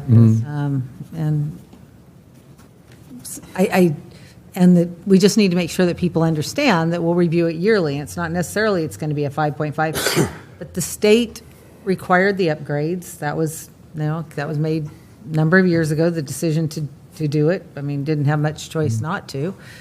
And we have to pay back now what it costs to do it. And that it wasn't in our hands, like you said. It was in the hands of the state.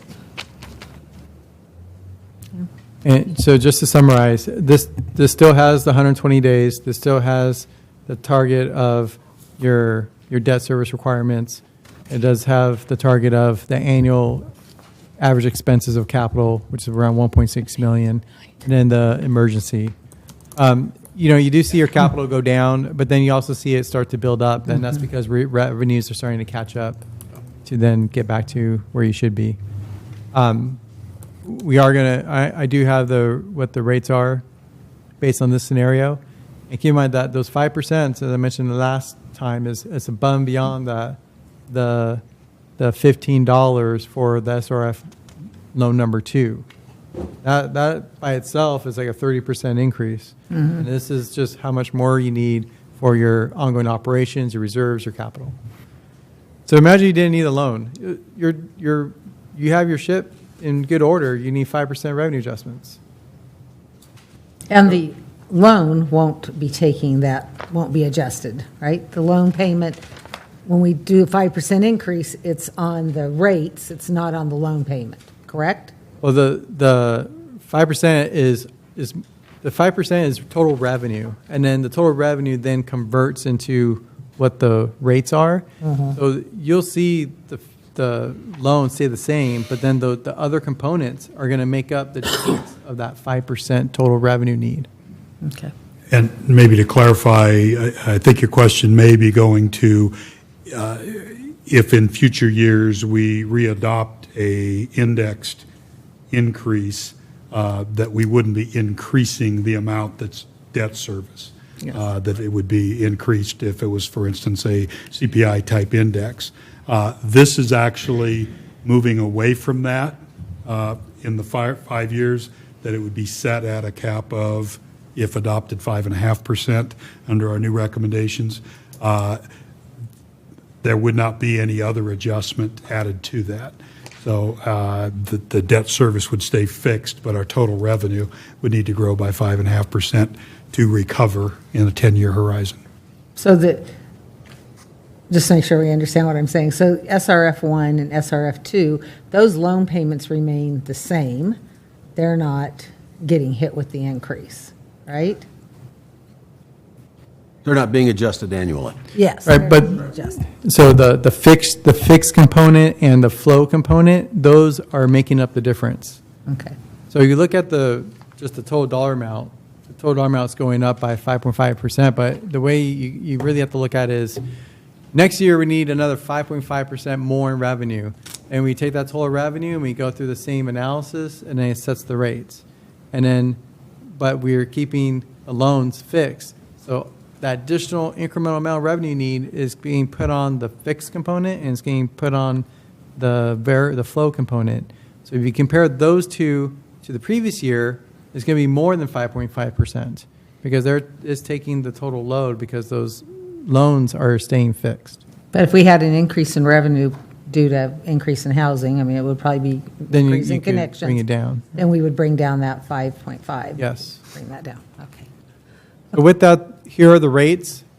With the 5.5 revenue adjustments in the first fiscal year that we're in right now, it'll be 63.39, which is actually slightly less than where we are today.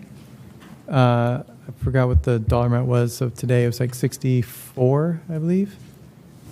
So it definitely mitigates what the increase needs to be. Granted, what I'm talking about is not the rate of today without the loan, it's the rate of today with the RF loan number 2, because I view that as That is the new baseline. And then the variable rates to your non-residential also reduced slightly as well.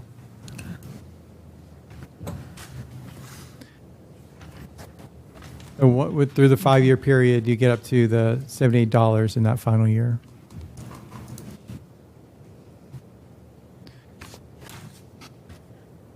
And then Next couple I'll take.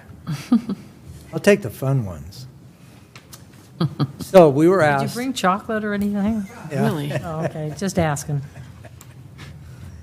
We were asked to look at the research some data on the SRF number 1 and stuff. So staff went ahead and looked at it, and it is a lot of things that we would have to go into and analyze it.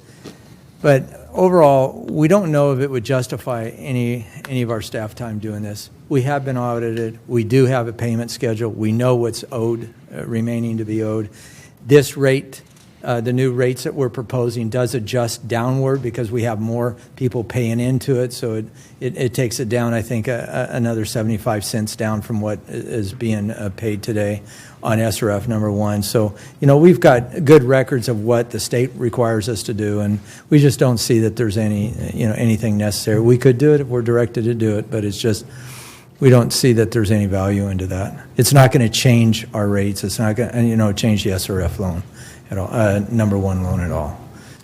We have our payment schedule, so. So what exactly were you looking for as part of that analysis? It was just asked in the council meeting about reviewing the SRF number 1, look at the data and stuff, and it was just a general comment that was stated. What we did is, as I showed you the 8 comments, whenever the council had asked us to look at something, we went ahead and did it. And in the staff report, I give the exact wording that are really close to the exact wording that we received from the video that we reviewed.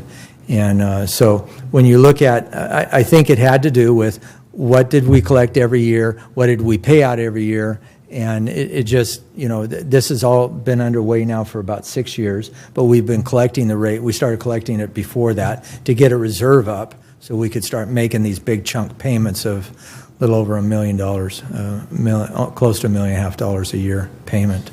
So we just didn't see a benefit at that, but we could do it if we're directed to do that. So we're asking you to do stuff you've already done?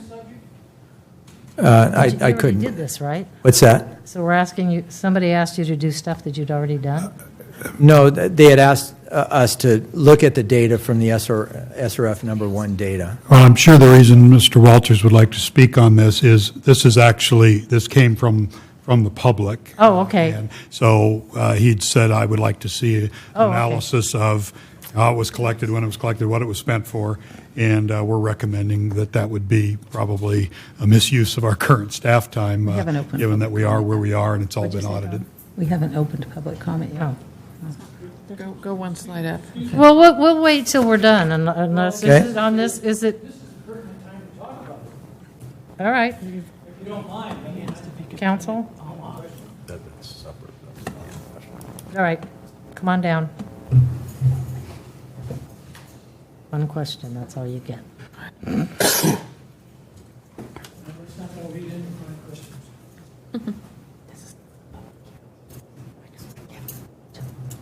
The reason why I brought this up is I have information from the city on the cost for the wastewater treatment upgrade from 2004 to 2011. This is from the city.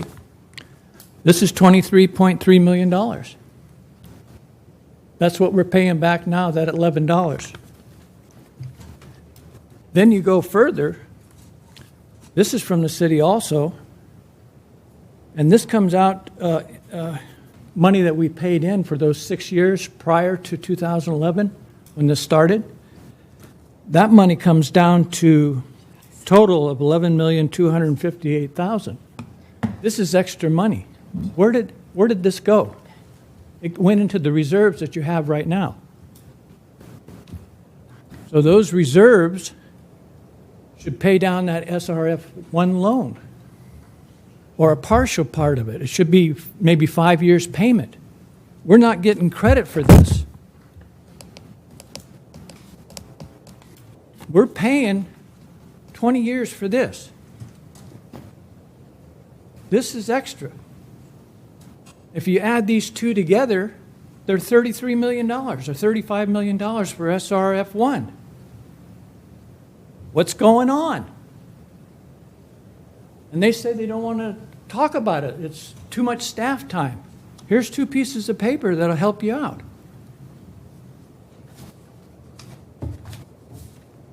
Thank you.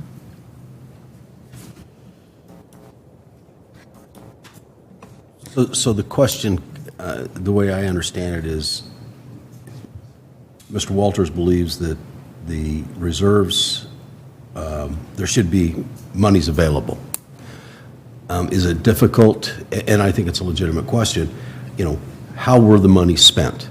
And I don't know is it that difficult to demonstrate what happened in that period of time? I would have to defer to the finance director at this time. Thank you, Mark. Haven't we asked this question a million times, too? I'm sorry, but has this come up before? Was there an answer? Specific to this question? Right. I'm not aware of it. Did it come up before I arrived here, Mr. Winkler? Do you know? Well, so it's real easy to stand up and wave papers and say, Right. clearly, these doesn't add up. Well, Right. I don't know what papers he's looking at, and where they were in the process. We are starting with a $9 million fund balance, and that gets us out of the 10-year horizon that Mr. Habib had up on a previous slide. So, yes, there is $9 million of accumulated reserves, a large portion of which were reimbursement of sunk costs that were previously paid out of prior reserves to get us that starting fund balance. Those are getting tacked on to loan two to maintain the cash flow that got us to this point. So I would just suggest that the numbers that are being alluded to are fictitious numbers, and no, we're not double charging for SRF1. The money all stays in the enterprise fund for the sewer enterprise, and if that was true, we'd have a reserve balance of, I don't know, $26 million. We didn't, there were no moving the monies off in the middle of the night to a different fund. There's been historic questions about the cost allocation plan. The city recently adopted a revised cost allocation plan that going forward I think will happen to be more beneficial to the wastewater fund. But what was done historically is, those are prior year audited financials that were based on the approved plan at the time, and we can do forensic accounting all we want. It's not going to change the numbers at the end of the day. Okay, anything you want to add, Emily? Mr. Winkler, what was explained to me at one point when I questioned this before, when those issues were brought up before, is that part of the rate increase in 2004 was to build a reserve, correct?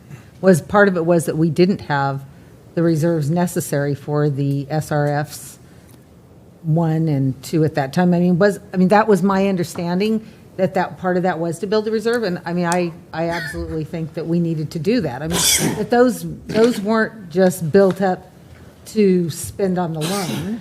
Those were actually built up because we had state mandate to have a reserve for that loan, correct? No? Well, that's my general understanding. Okay, I've been here that since was my 2012, so that I know. precedes me by nearly a decade. Yeah. But Well, that was just my understanding when it was kind that of is my explained to understanding me, also. was the reason that, and at the time, in 2004, my understanding was, when they were making that rate increase at that time, was that we had to have a reserve, or we have that state mandated reserve that we have to keep for the loans, correct? Correct. Could I just interject a little bit here? I just did some off-the-napkin calculations. If you look at 12 years, a little over 12 years of collecting at $11 a month, that comes out to a little over $9 million that we've collected. We have spent well over $8 million in payments alone. payments. And we also have to have about $1.5 million in Right, so reserves. there it is. Okay. So we're right there. I mean, just doing off the napkin, we go in and we look at every account for every month, and we go through that whole calculation. You know, you're talking 12 years of 6,500 to 7,000 accounts, each month. It's a lot of time. But my numbers just giving you right there are really close to what we've collected and what we've expended. It's every year we show what we've expended, and we're well within that range of what we've collected at this time. Okay. And my understanding is also, in the year prior to my arriving, that we did a rate reduction, and so I don't know the numbers that are being presented.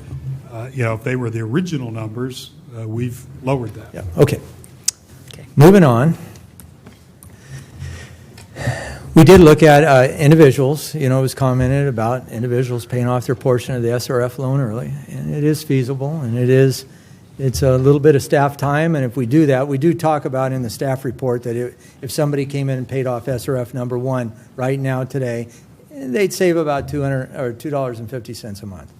They came in and paid off SRF 2, it's about the same amount, right in there, $2.60 or so. And so it can be done. We have to change some stuff in our computer system and add a few things, but it is possible to do that, to have somebody come in and determine what their portion of the remaining payment is. And You got an off, how much it would be, like, would somebody going to come in and put $2,000 down, or how does that work? Well, and also in the staff report, don't you talk about the amount of staff time that it would take to do that on an individual basis? Yeah, we've talked with finance staff and estimate that the couple of hours of time that would be necessary, that we would recommend that we would approve if you council wants to make that option available, a $50 application One-time fee. to cover the staff time, and then the payoff today would be about $1,340 for SRF 1 to save $262 a month. The proposed payoff amount under the proposed rates today would be about a little over $3,000 on SRF 2 to save, again, about $262 a month for the duration of the remaining loans. I may be wrong, but I don't see a lot of people doing that, but maybe you should have a timeline with if you're going to come down and pay off the money, you need to do it by a certain time instead of... If we make it available, they can do it at any time. These numbers will okay. change with time. Yeah. But I do agree there needs to be a one-time fee because I don't think other ratepayers should be paying for something that one or two individuals, or even if it's 50 individuals in the community chose to do it. I think that there needs the cost of staff Right. time to go in and do that for this one individual that doesn't benefit the ratepayers across the board, that our costs need to be covered in that case. I mean, if we do offer that option, I don't think it should be cost neutral to the rest of the ratepayers, that we're not paying for that. I think we would definitely bring back a policy or a direction on that from you, and we would include all of our costs involved in it and in that effect. So, can I move on? Yes, you can. Please. Still no chocolate, huh? Not yet. Not yet, but it's been ordered. Okay. I don't know if they can get in the front door. Yeah, the officer's in here. He's not going to stop him. Okay. You got to get restationed out there. So, the senior living option. Well, we did. It was pretty easy to calculate what each 100 customers would impact the whole rates and everything. That was easy. But what we found out when we went and we started getting together what our policies would be and direction, how other entities do it. And as we started gathering the information, we found out we don't have enough information to meet the nexus that's required in the Prop 218. We're not there yet. We just started our meters last year, the water meters. We need to have that data in there. We only have one set of winter months. We are not even through the summer, so we don't even know what the usage is there. So before we can do anything here, we're just recommending that we need to pull that back at this time, because we're not going to be able to really have a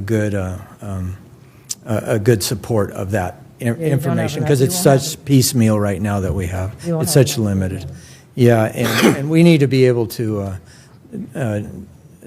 support our stuff at this time. So that was, so that's one good thing, and also a bad thing that came out of the last meeting is, as we got more into developing a policy, we found out we didn't have enough information yet to. Are you still recommending that do a senior rate on age-restricted units? No, none of it at this time. You're just actually recommending not to have a senior category at this time? I would suggest that in consulting with the city attorney, there were going to be some concerns if you do an age-restricted, and I'll let her elaborate further. Well, I know we've had issues before about one class of customers being charged less and other classes then having to cover the cost of it, and that not being. We have to have the data, and we have to have it defensible, and we're not there at this point.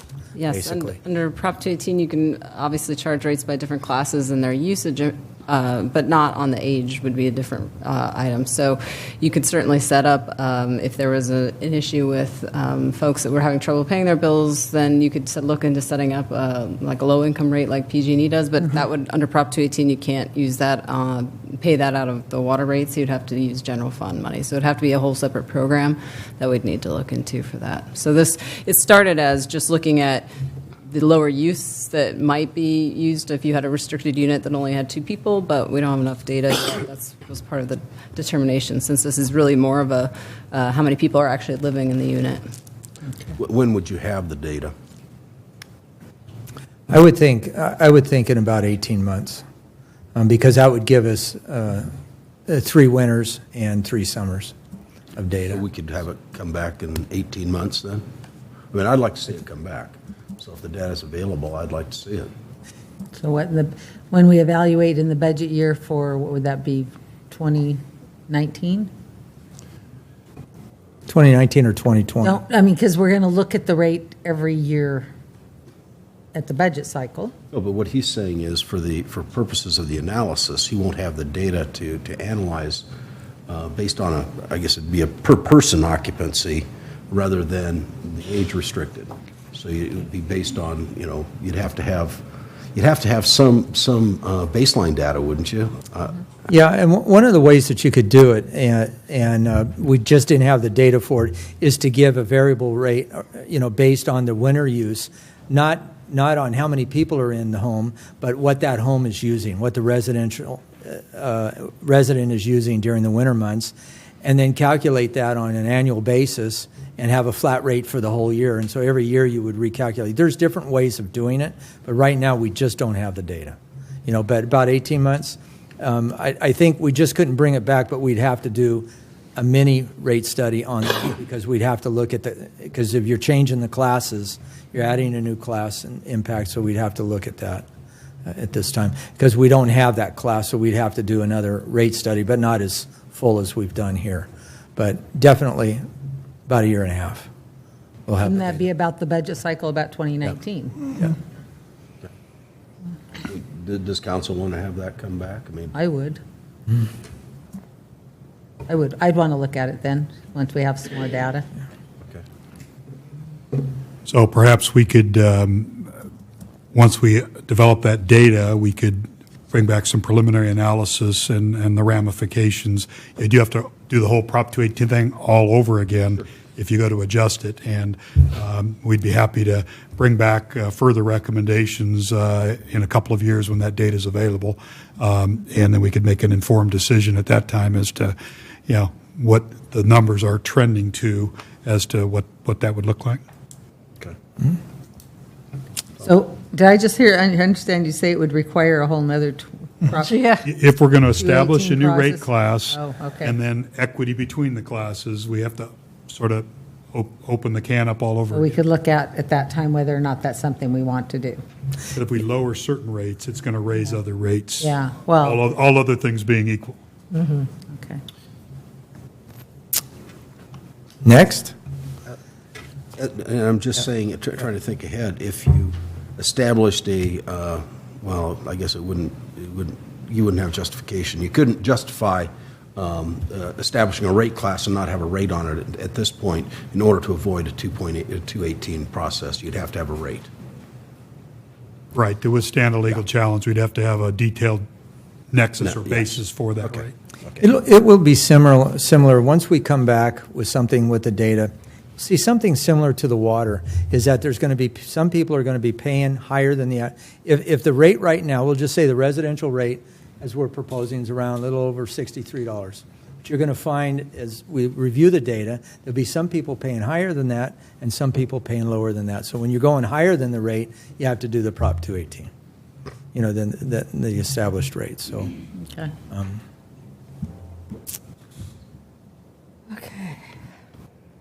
Okay, next Let question. me ask a question. If you establish a new class and it's a lower rate, or if it's a new class, it's a new rate, period. You'd have to do 218, is that correct? Yes, because I think, as Mr. Clarkson was saying, that's going to impact the other rates because it's all based on your cost of service. So then you'd be looking at how you have to allocate those costs amongst your customer classes, which will likely impact the other rates. So, you can adjust your rates if you were to adopt the 5-year schedule that's been proposed, that you can reduce downwards without having to do Prop 218 again because you're not increasing the rates. But assuming you change your customer classes, that you would need a rate study and go through the Prop 218 process because it's going to be adding a new rate and likely changing the other rate classes. What was going through my mind was if the other assumptions with regard to growth are exceeded, then you would have the ability to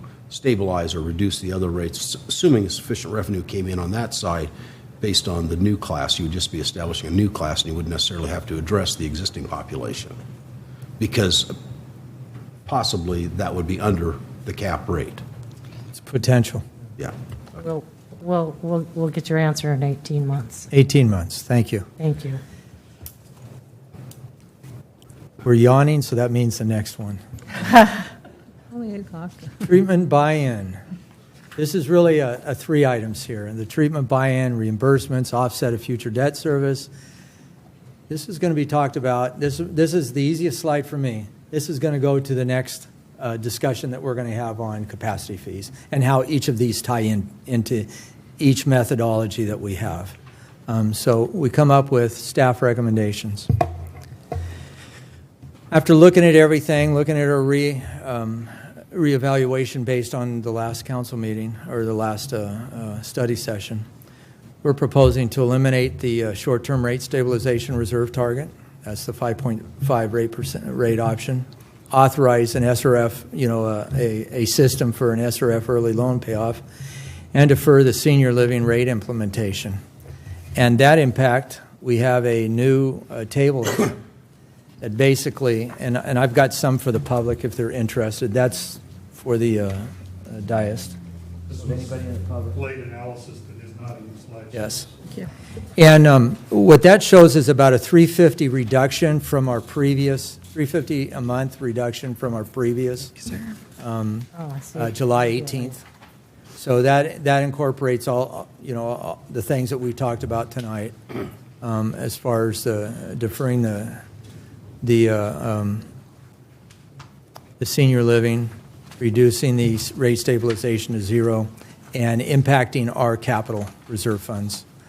So it's about a $3.50 per month reduction from the July 18th proposal that you saw.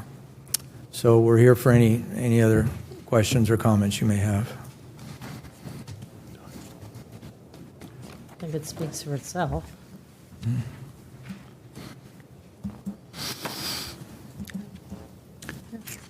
Are you ready for capacity fees? We're ready. Maybe just a quick summarization. So we're going to, at this time, proceed with the proposed reserves and reducing to 5.5% for the first 5 years. And those would be rate caps that we've committed to you. We'll bring back as part of an annual budget process to look at the subsequent year. And then I believe we owe you some further recommendations in a couple of years out relative to possible establishment of a low census. We'll use that instead of age-related, since we can't use that as a nexus. That'd be a good one. Lower usage is probably a better way to look at it. And that's once how we have that data. That's how it's now analyzed, right? You're going to do it by people? Or? So this next portion is sort of new ground. looking at the capacity fee side, which is more of a developer connection fee. New topic, new enthusiasm, we're ready to get going. So we were hired to do a comprehensive rate study as well as look at capacity fees, which is basically the other side of the coin of making sure that new development pays their fair share of costs or the demand that they place on the system. Okay, so another way to think about it is growth pays for growth. Yeah. We have to expand, it's their dime.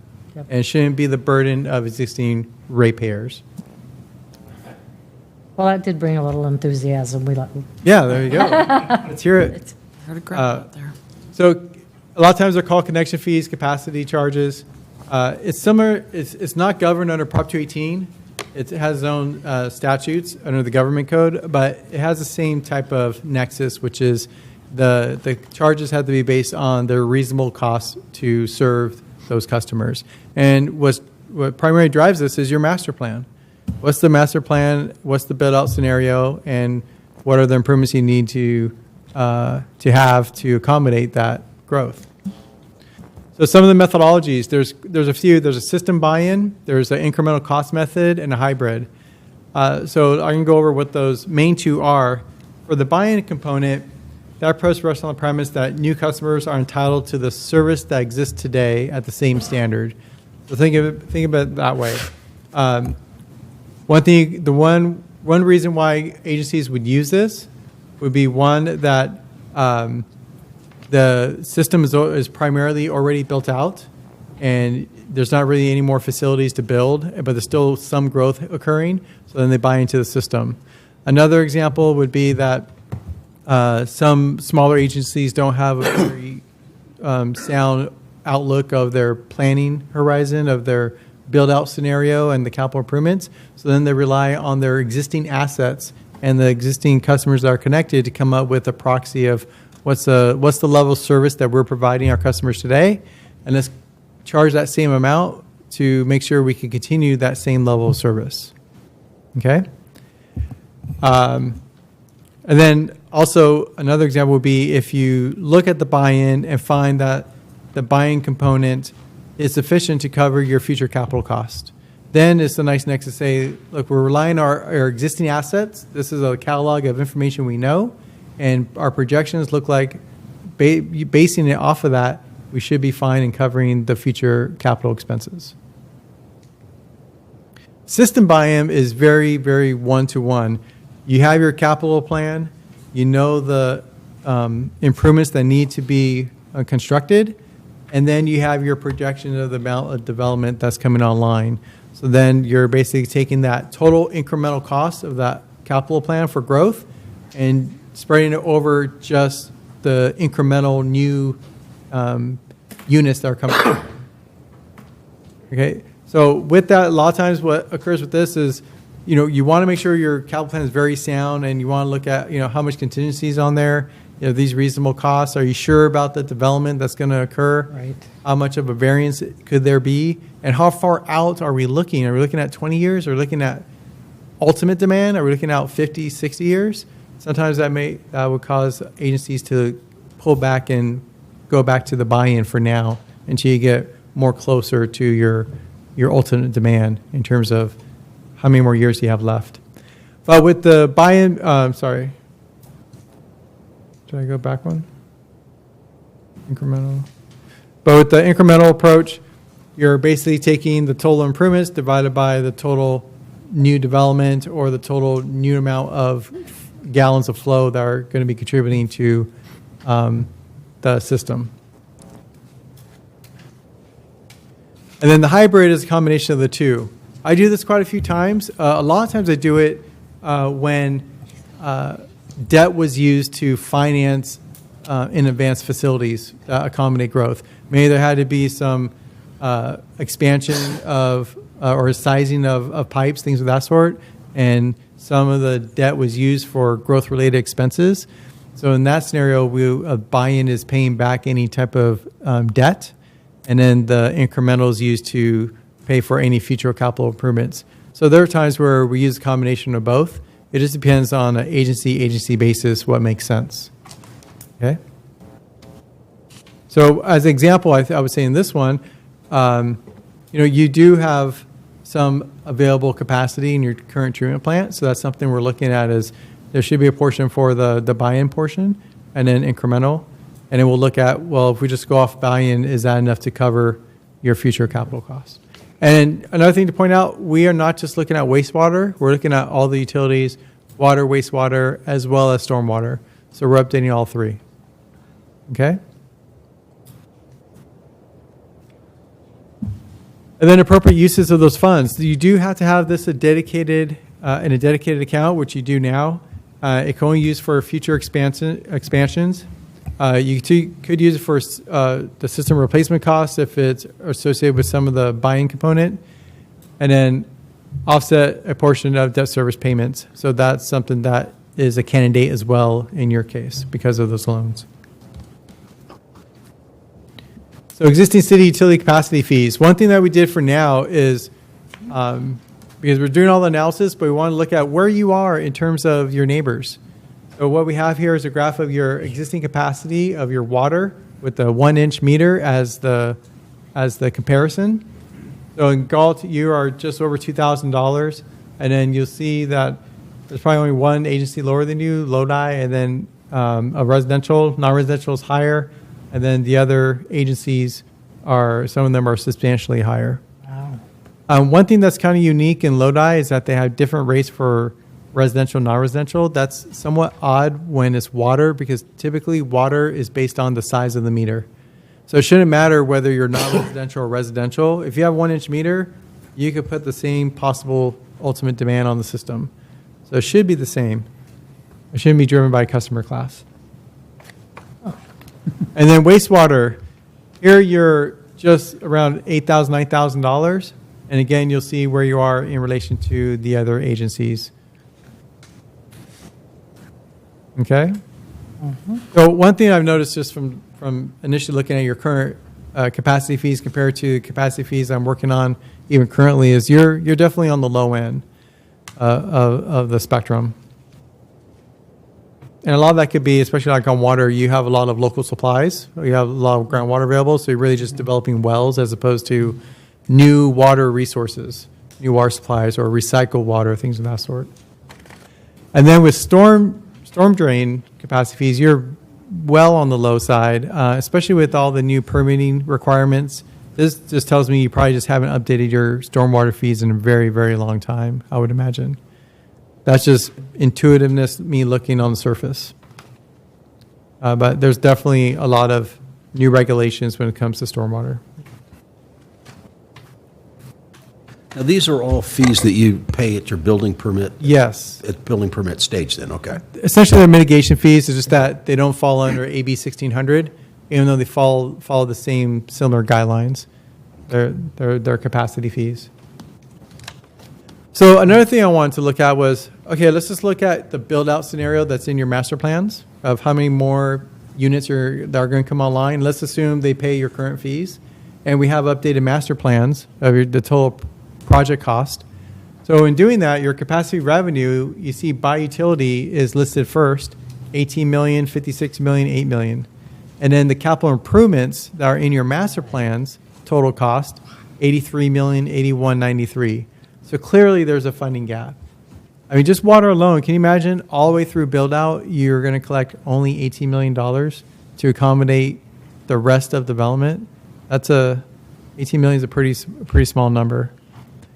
So that just kind of intuitively gives us a sense of where you are in relation to your updated master plan. And those master plan projects have just been updated recently, just a fresh look of eyes on it through this process. And then what we're doing is we're coming up to see, we're looking at both approaches, buy-in as well as the incremental cost method to see which one makes the most sense, and also see how much of an increase would it be with choosing one or the other. Because in either way, the numbers would be sound, we would correct the calculations, but you also have to look at how much of an increase is it going to be to fund that gap. And it's similar to, when you look at wastewater rates, the user fees, it's, what's going to be palatable. And our audience on this one isn't your your ratepayers, the audience here is the Business Industry Association, your developers, and they're very knowledgeable, they're very savvy with this, which is fine, but they're going to want to see the nexus, which we expect, and we expect to meet with them and go over the analysis that we come up with. So as part of your study, you'll be doing, what, the buy-in costs plus the incremental costs, and then do them independently as well? Is that what you're saying? Yeah, we're looking at them both, correct. Okay, And then does it warrant that in any one of the systems, should there be a combination of the two? Okay. So that'll be included within the study that we ultimately receive? What we'll do is most likely pick which one that we're going with. In the presentation purposes, it will show both, but similar to what I did in wastewater, once we show you and get feedback and direction and what we recommend, if you concur, then that's what will be in the report. Okay. But the analysis will definitely show you both. Okay. Thank you. So for now, with that, in terms of the recommendations, we are looking at both, but what we're looking at now, because we're getting pretty close to the end here, it looks like we're leaning more towards the buy-in approach than the incremental, just in terms of how much of an impact the incremental will cause. It's a pretty hefty dollar amount, and the buy-in is not to the same degree. So we'll bring that to you on the next one. We didn't want to overload you with the wastewater numbers, all the changes, and then bring a bunch of new numbers. That'll be the analysis, and the numbers for capacity fees will be brought back to you on September 5th, just so you don't have to absorb so much in one night. Will that include the hybrid method as well? Well, if it does include the hybrid, the only one that may have that is going to be the wastewater, because you have debt, and you have some available capacity right now. So, and we'll show you why we're not doing both in that one. Basically, to give you a prelude, we're finding that the buy-in could cover the incremental cost anyways. So just adopt the buy-in, and you'll be fine to cover your future expansions. Okay. So then, therefore, you don't need to do both, because it'll be a doubling effect.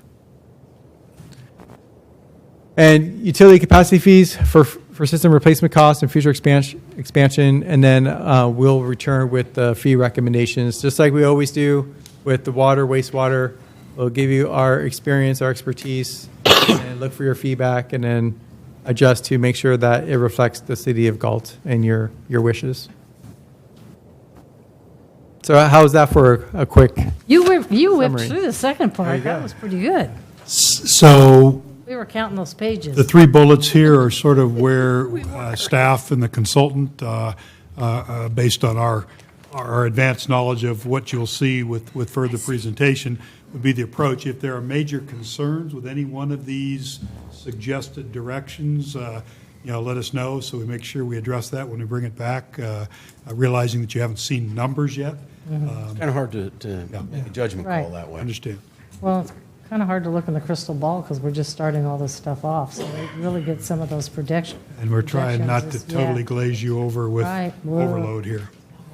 Okay, I think, Mr. Guthridge, you raised your hand. Did you fill out a slip? Pardon me? I'm kidding. Come on now. She asked you to fill out a slip. We'll probably let you. What kind of slip? Mike Guthrie, General Park Company. So I presume all that is what we're talking about, these impact fees and so on, probably won't affect my little subdivision this year because it's already in place. Is that correct? Am I saying that correctly? As long as you got all your permits. Yeah, so these types of fees are paid at the time of permit issuance. Right. We're probably several months away from adopting, an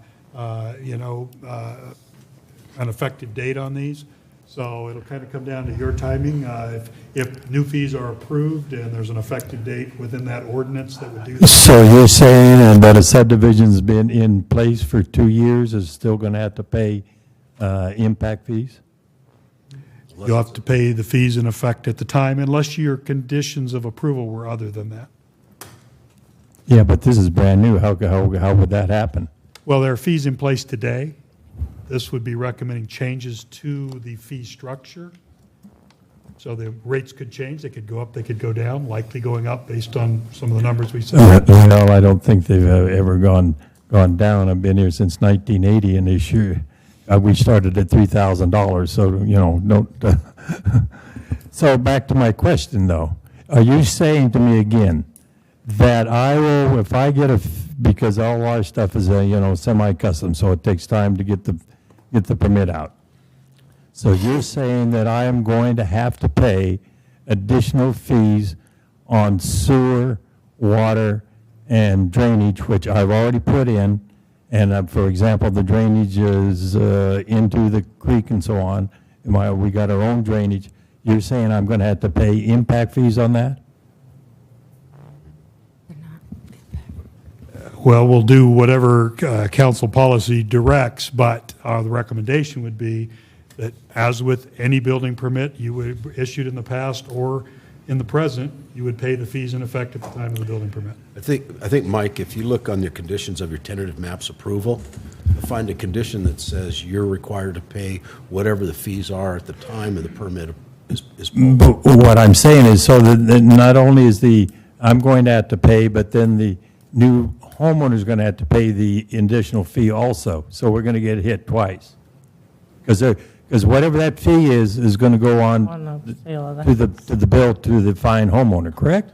Correct. And so then he's going to be paying an additional money when the monthly rate comes out for his bill for water, sewer, and drainage. I don't think this is dealing with rates. This is just fees. I understand this is not dealing with rates. I'm saying at some point he will. So the connection fees are one time at the time of building permit, and typically the builder will put that into the price of the home. And that those fees only get paid once. Right. Now, the operating and maintenance assessments would go on to maintain whatever improvements were put in. But aren't I paying that right now? I've already paid that in my Melrose and so on for the last 15, 20 years while that land's been sitting there. No, you haven't paid connection fees until. No, you I pull the understand the permit. connection fee, but I've been paying a Melrose fee.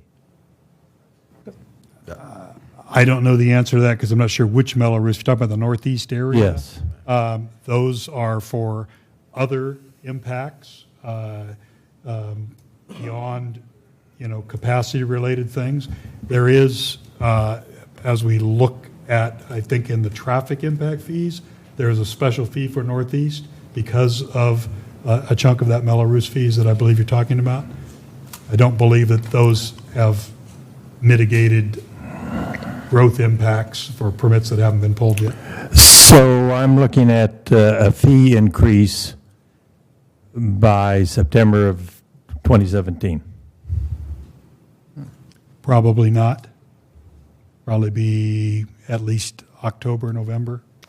Well, I got to say, I think something's wrong with that picture. I think when people come in and we tell them how much it's going to cost to build up their area there, and they're small little areas, and they're, I have a little bit of a problem with bumping up their fees.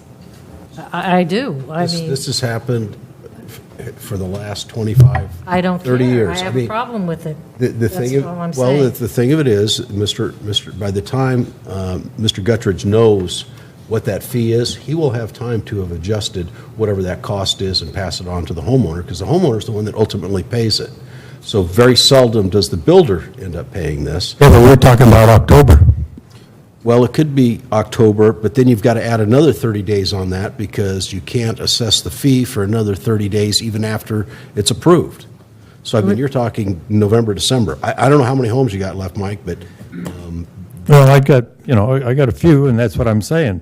So, so either get the permit... So is there any way that I'm going to be able to find out what this fee is so we can sort of... Yeah, but I mean, today or tomorrow? No. No. Do we have any idea? We don't even know what it is. In our situation, when a homeowner comes in that door, I got 30 to 45 days before I get a permit because I have to, remember, all ours are custom, so I have to have an engineer, I have to have an architect, I have to have an engineer on the trusses, and so on and so forth. So, I mean, it isn't just like you pull it out of a box and say, that's what I'm building today. You would have plenty of time. If you have a 45-day lead time, you're going to have plenty of time, because we've got to go through a public hearing process, and then it takes time for the fees to even be implemented. Okay, so just so long I understand, I'm going to get charged the fee for, as of whatever this date is, on water, sewer, and drainage, which I've already put in myself. I put the water in, I put the drainage in, and I put the sewer in. Yeah, so just for clarity, the capacity fee is not necessarily for the improvements only within your subdivision. It's for the city's NPDES permit costs and testing costs and other implications up and down Dead Man's Gulch. Well, I understand that. And so it's not so much what you've put in and built and paid for, it's for the impacts to the city's drainage system as a whole. Jeez. That's debatable. But anyway, all right, thank you. And the other option, Mayor Powers, is the pay-as-you-go is what builders have asked for. They don't want to pay it at the time of the tentative map. They don't want to pay it at the time of the final map, all up front. They would rather be able to charge it incrementally as they pull permits. And so it's sort of that way they can have a revenue stream without a lot of front money. So, the pay at the time of the permit is generally preferred by developers. Okay, thank you. Okay, let's see. So we don't have to, first and second on that. We're going down now to the city clerk's report. I have nothing tonight. Nothing, okay. Comments by staff, we'll start with Chris. Well, I thought, all right, come on up.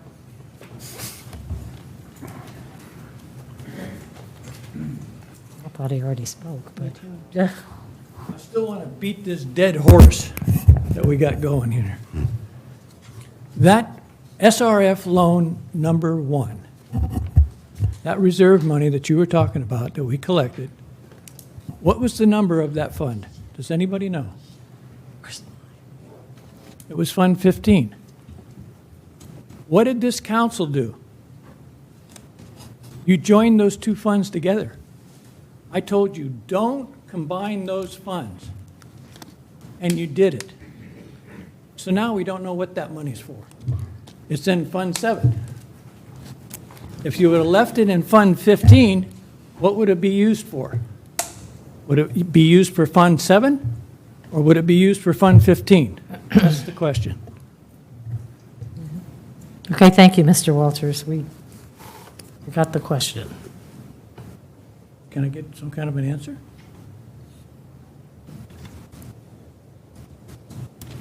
Is there an answer? Yes, silence. Well, I'd have to do some research. Fund 15 is still in existence. That's our I believe it's our sewer impact fee fund for capacity fees like we were just talking about. So I would need to confirm. I don't have them memorized. I don't know if you do, Emily. I don't have it memorized either, but we would need to do a little bit of research on that and get back to you. That's that $12 million I'm talking about. It's still there. It's just that when you combined it, and I told you, no, don't do it, you go, oh, hey, it's... Well, I think you're thinking about way different people. We weren't here. You guys weren't here 5, 6 years ago? Combining it. I wasn't. Well, we've heard this, I mean, This council, okay, maybe not you guys. I've been doing this for 12 years. Yeah. Maybe that's- not you guys. That's why I'm not getting why you've been doing it But for 12 years. No. The council that was sitting, they combined the funds, and I said, don't do it. And they did it, and look where we're at right now. We don't know if we should be using that money for Fund 15. So what's left on Fund 15?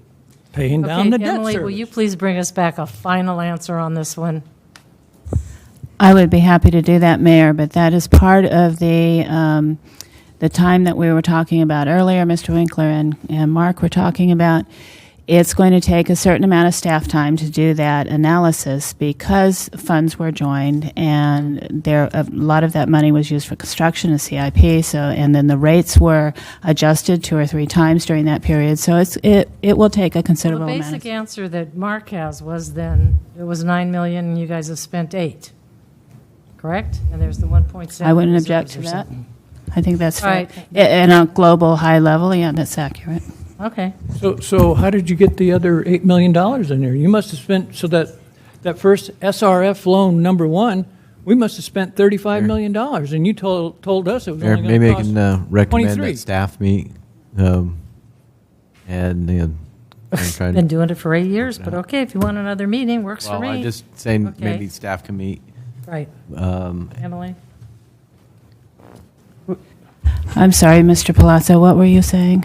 Saying we can meet and Discuss it offline, so we don't have to do this right Okay. at this moment, certainly. Fine, but Thank I you. think we all need to remember that, the year-end books, they're audited every year. It's the audit's closed. You can't go back and redo something that a council did 10 years ago. No, I'm not or doing, whatever. I'm not going It's- back. we start from today, and the audit's what it is today, and the books are what they are today. We absolutely, we've changed our methodology regarding stock allocation. We've tried to correct some of those things that had gotten in a different way. And I think this is that same sort of situation, Mr. Walters. Okay. We can't go back and fix what a previous council did about mixing the funds. We can't unmix them. It was done, and the books are audited and they're closed. Okay, And so, there's no so, hidden money. so that's the answer I'm going to get. I'll accept that.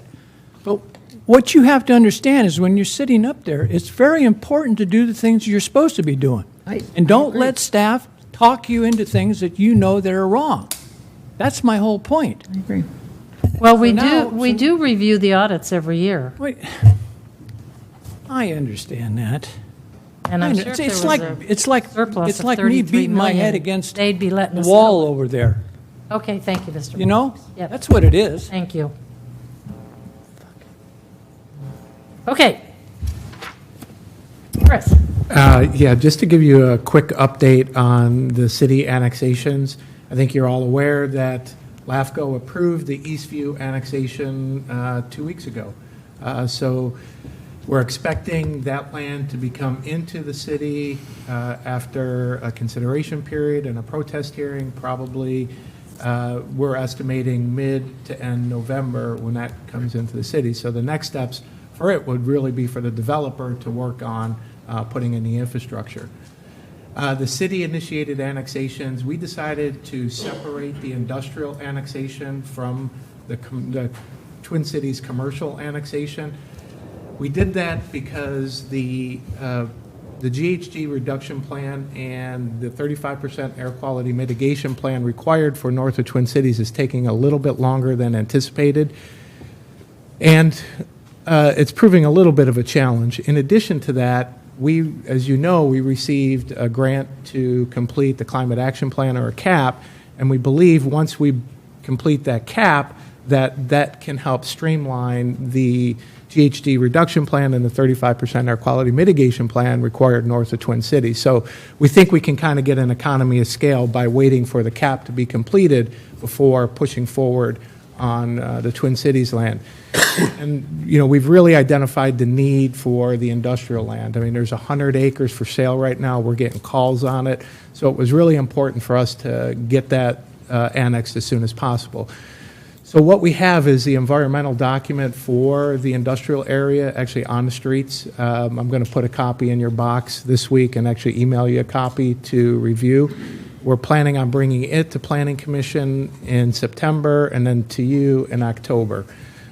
With that, we'll plan on working on the Twin Cities annexation, probably again when the CAP is near complete, and we're thinking mid to end of 2018. So I'll give you progress reports as we move along, and I am bringing back to you at the next council meeting approval to sign the grant from the Energy Commission for $650,000 to do the Climate Action Plan and the other two master plans that were talked about. Great, thank you. Steve? I don't have anything further at He this about time. talked out? Okay. Emily? Nothing further. Okay, Mark? Would like to say that we now have lights at the soccer fields over there at Walker Park. So, Oh, yay. Big Armando, take it away. Cora? Okay, Armando? I know I stepped out when you guys issued that money to the IDC. I just wanted to thank you for your your continued support. Thank you. Chief? So, in the year and 5 months I've been here, I think my job has been to go in and evaluate and look at better ways of doing business. And I think that we're making tremendous progress within the police department. And through that, what you have to do is make sure that you're investing in your people, investing in the community, and really looking at the processes and the way you do things. So first, our National Night Out was amazing. Despite the heat, we had a great turnout, tremendous military support. I think it kind of got missed a little bit, but we did actually have the only flyover in National Night Out. So the Coast Guard came out in full strength. It was amazing. Then also investing in people. Lieutenant Kalinowski completed his command college, which is a law enforcement program looking at futures, the future of law enforcement, future of cities, and what that looks like. He completed that on July 28th. That's 18 months of constant work. If you kind of put it into it's a master's program without getting a master's degree. So he completed that, so we're impressed with that. And then finally, when we're talking about different ways of doing business, we finally, and I want to thank Donna Settles for all of her support in this, because she did a lot of work to help us achieve this, is that everybody wants to know what's going on in the city. They always want to see what happened last night in my area, who got arrested.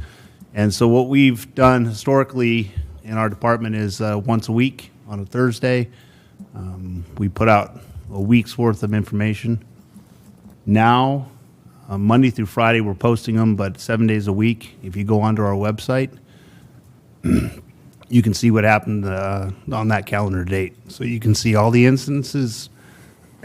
Sorry, I got that little tickle in my throat like everybody else. You can see all the instances and who was arrested just by clicking on, going onto our website, and you can click on the calendar, and you can see all the incidents from the different dates. Sorry for coughing. Anyway, so that is a tremendous amount of work to try to make that so. It's something new for us, and I think the public will really be pleased to be able to just go right on the website and find it. So it's open to everybody. So when you say our website, what website are you talking about? So the police department website, if you go onto there, and right on the front page, on the right, it'll say. And you access that how? City of Galt. It's the City of Galt Police Department website. So.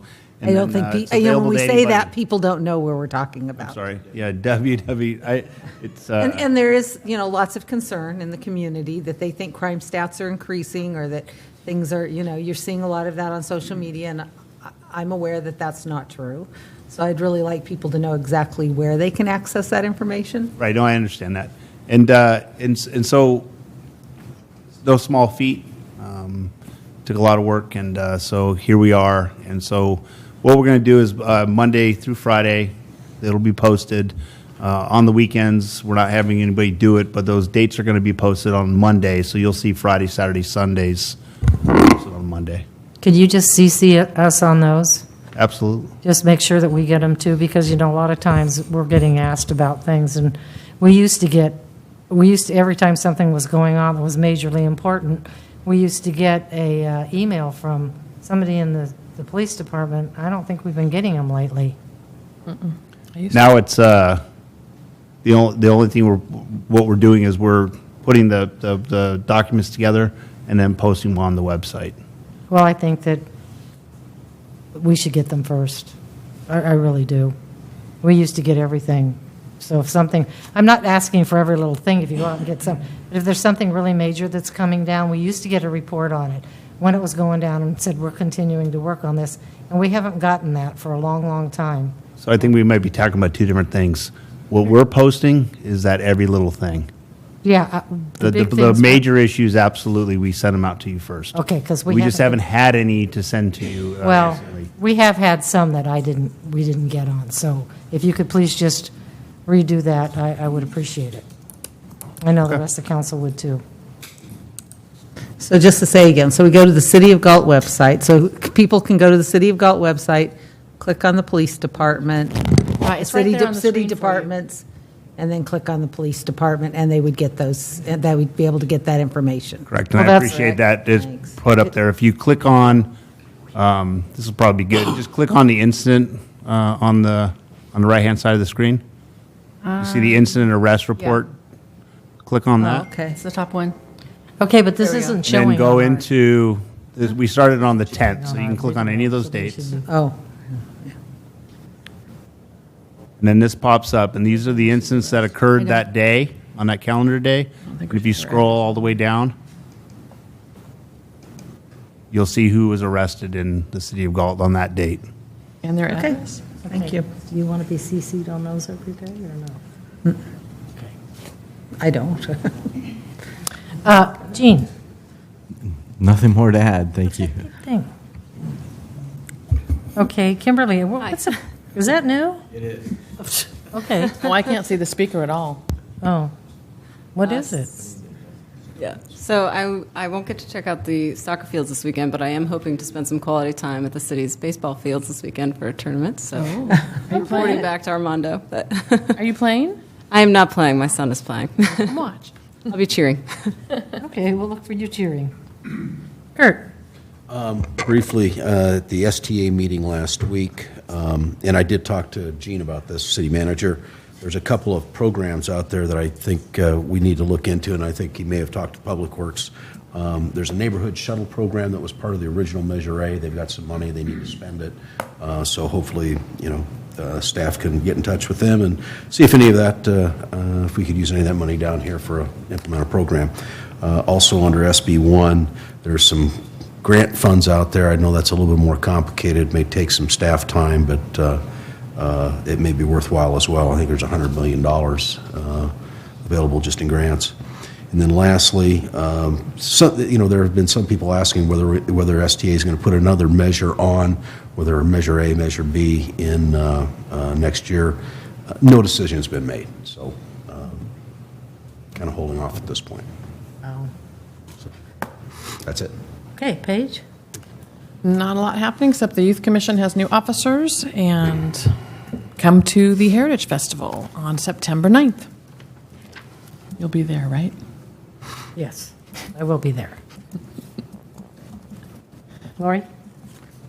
So it's been a while since we've met, so. I know, huh? Yeah. I think that happened in the last So, one. Remember everything. just to thank again the tour of Consumnes. We went on, myself, Paige, and Mark, went on the tour of Consumnes Fire District, and that was really informational and was a good tour. I also attended with Mr. Palazzo and myself and the Karen Shower. yeah, the elementary district. Gordon. John Gordon. Yeah, part of the cast. Supervisor Natoli. We went over to see a facility that was built. It was some of the last redevelopment money ever allocated in the state of California. They signed their contract hours before the money was taken, so it was an amazing facility for kids and medical, and it was in an area that wasn't receiving services.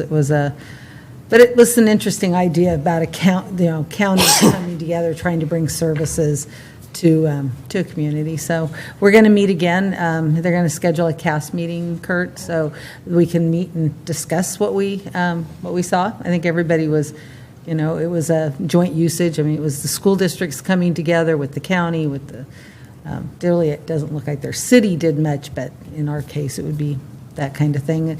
Kind of talking about, the 45 acres and what we could envision in that, and Fairsight School, and where that could go in the future as being what kind of facilities we could have. So, and then National Night Out was wonderful. The lieutenant was great escort. Okay, Mark? Like I said, like's been said, National Night Out, pretty awesome. Other than the heat, but you know what? As it started cooling down a bit, people started coming out. It was really appreciated. Big thank you to everybody who was involved in that. On a different matter, 4th Street. Wow, you guys are doing awesome stuff out there, Mark. It's really starting to look good. But a little bird's put a bug in my ear, and I got to confirm it or have it denied. Is there something going on with the CDBG funds that might actually improve that out there? So, our secret squirrel staff have been working behind the scenes to talk with our funding agencies, both on the C Street, 4th Street Road project, Complete Streets project, to see if we got some early availability of CDBG funding.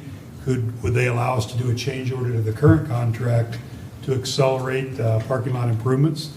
We're continuing to work that concept. That would require a change order that would have to come to council along with new funding recommendations, and we're kind of putting together some options, and we hope to on September 5th bring back some recommendations that if things worked out and council concurred, might allow us to actually do an early phase of at least a portion of that paved parking lot to help with downtown parking. Outstanding, thank you. Great. I have nothing. Unfortunately, I've been out of sorts for a while, and I missed everything, but it's good to be back and see everybody, so I'm going to close the meeting. That's got to go.